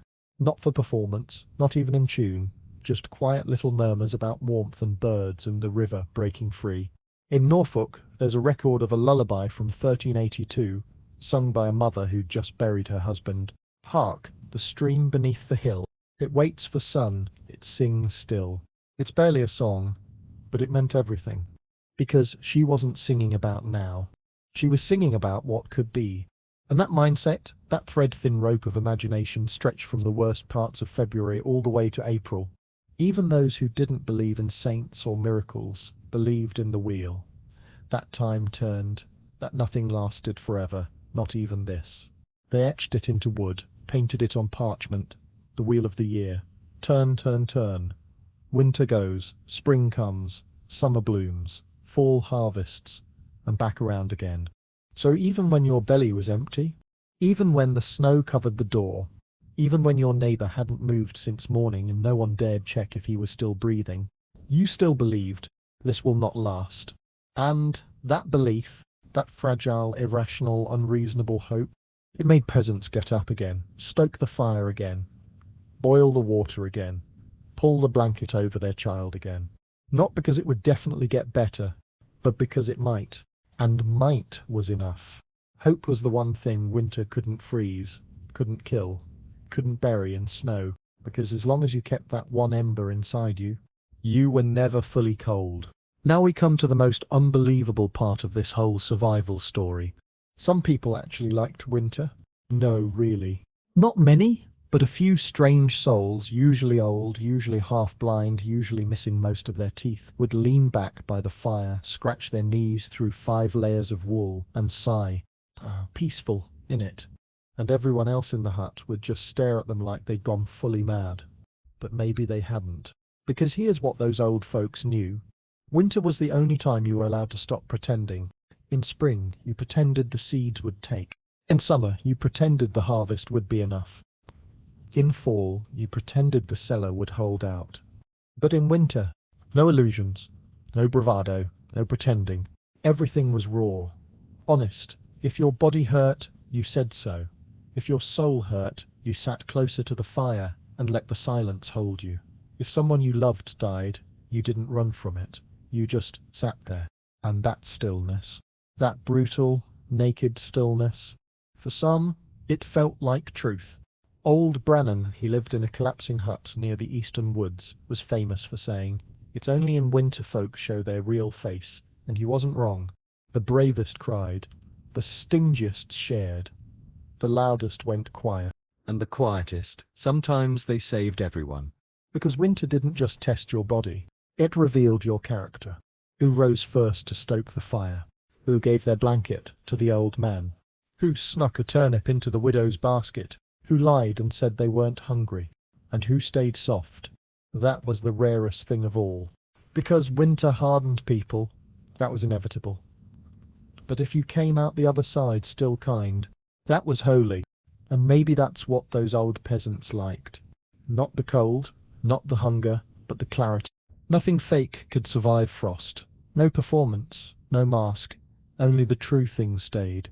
The warmth of a hand, the quiet strength of someone sitting next to you, the absurdity of laughter in a frozen hell, a child's drawing on the smoke-blackened wall, the smell of ash and onion and something almost like bread.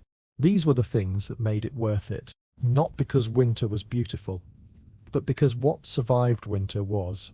So when spring finally arrived and the flowers pushed through the last crust of ice and the birds returned like they'd never left, you didn't just rejoice. You remembered who you were when everything else was gone. And maybe, just maybe, you missed it. A little?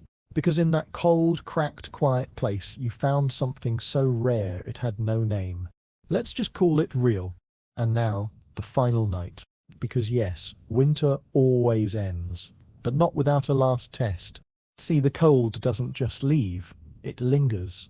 It bargains. It offers a few warm days to tempt you out of your rhythm, then slams you with one last frost, just to see if you'll break. And that final cold night? It's not the hardest. It's the cruelest. Because you've already packed the extra blanket, already used the last of the dry wood, already whispered to yourself that the worst is over.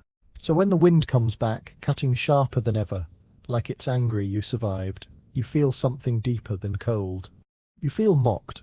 The fire sputters, the roof creaks, the baby cries in its sleep, and you sit there, in that dark, smoky room, staring into embers that look too small, thinking, I can't do this again. But you do, because you've done it every night, because your hands remember, your heart remembers. You huddle closer than ever. You listen for the smallest sounds, a breath, a crackle, the whisper of thaw just beyond the walls. And you hold on, not because you're brave, not because you're strong, but because you're stubborn, and because something inside you still believes in morning. And when the light finally creeps in, golden and real, you don't cheer, you don't dance, you don't say a word. You just exhale, long, deep, relieved, because you did it. You outlasted the dark. You didn't freeze, you didn't starve, you didn't surrender to the silence, or the sorrow, or the strange whisperings in your own head. You made it to the other side. And even if the world outside is still grey, still damp, still mean, it's yours again. You step outside, the mud squelches beneath your boots, the sky stretches overhead, impossibly wide, you hear something faint but real, a bird, singing, and your lips, cracked and dry and stunned, begin to form something they haven't dared shape in months. A smile. Because you're not just alive, you are awake. So now, as you rest here, safe, warm, maybe with a blanket pulled up under your chin, let this story settle in your bones. Not as a history lesson, but as a memory. Because those cold nights, they weren't just frost and fire and hunger. They were the deepest part of what it meant to be human, to endure, to care, to share warmth when there was barely any to spare. Tonight, maybe you're far from a thatched roof. Maybe you've got central heating and electric lights and soft pillows. But somewhere in your spirit, that ember still glows. The same one that kept a peasant alive through the darkest nights. The one that whispered, "Hold on. Let your body soften now. Let your breath slow. Let the hush settle over your thoughts, like fresh snow on an open field. There's no wind at your door, no wolves in the woods, no hunger gnawing in your gut. Just quiet and warmth, and the deep knowing that you've made it through the coldest part. Let that knowing carry you into rest. Because tomorrow the wheel turns again. And spring always comes.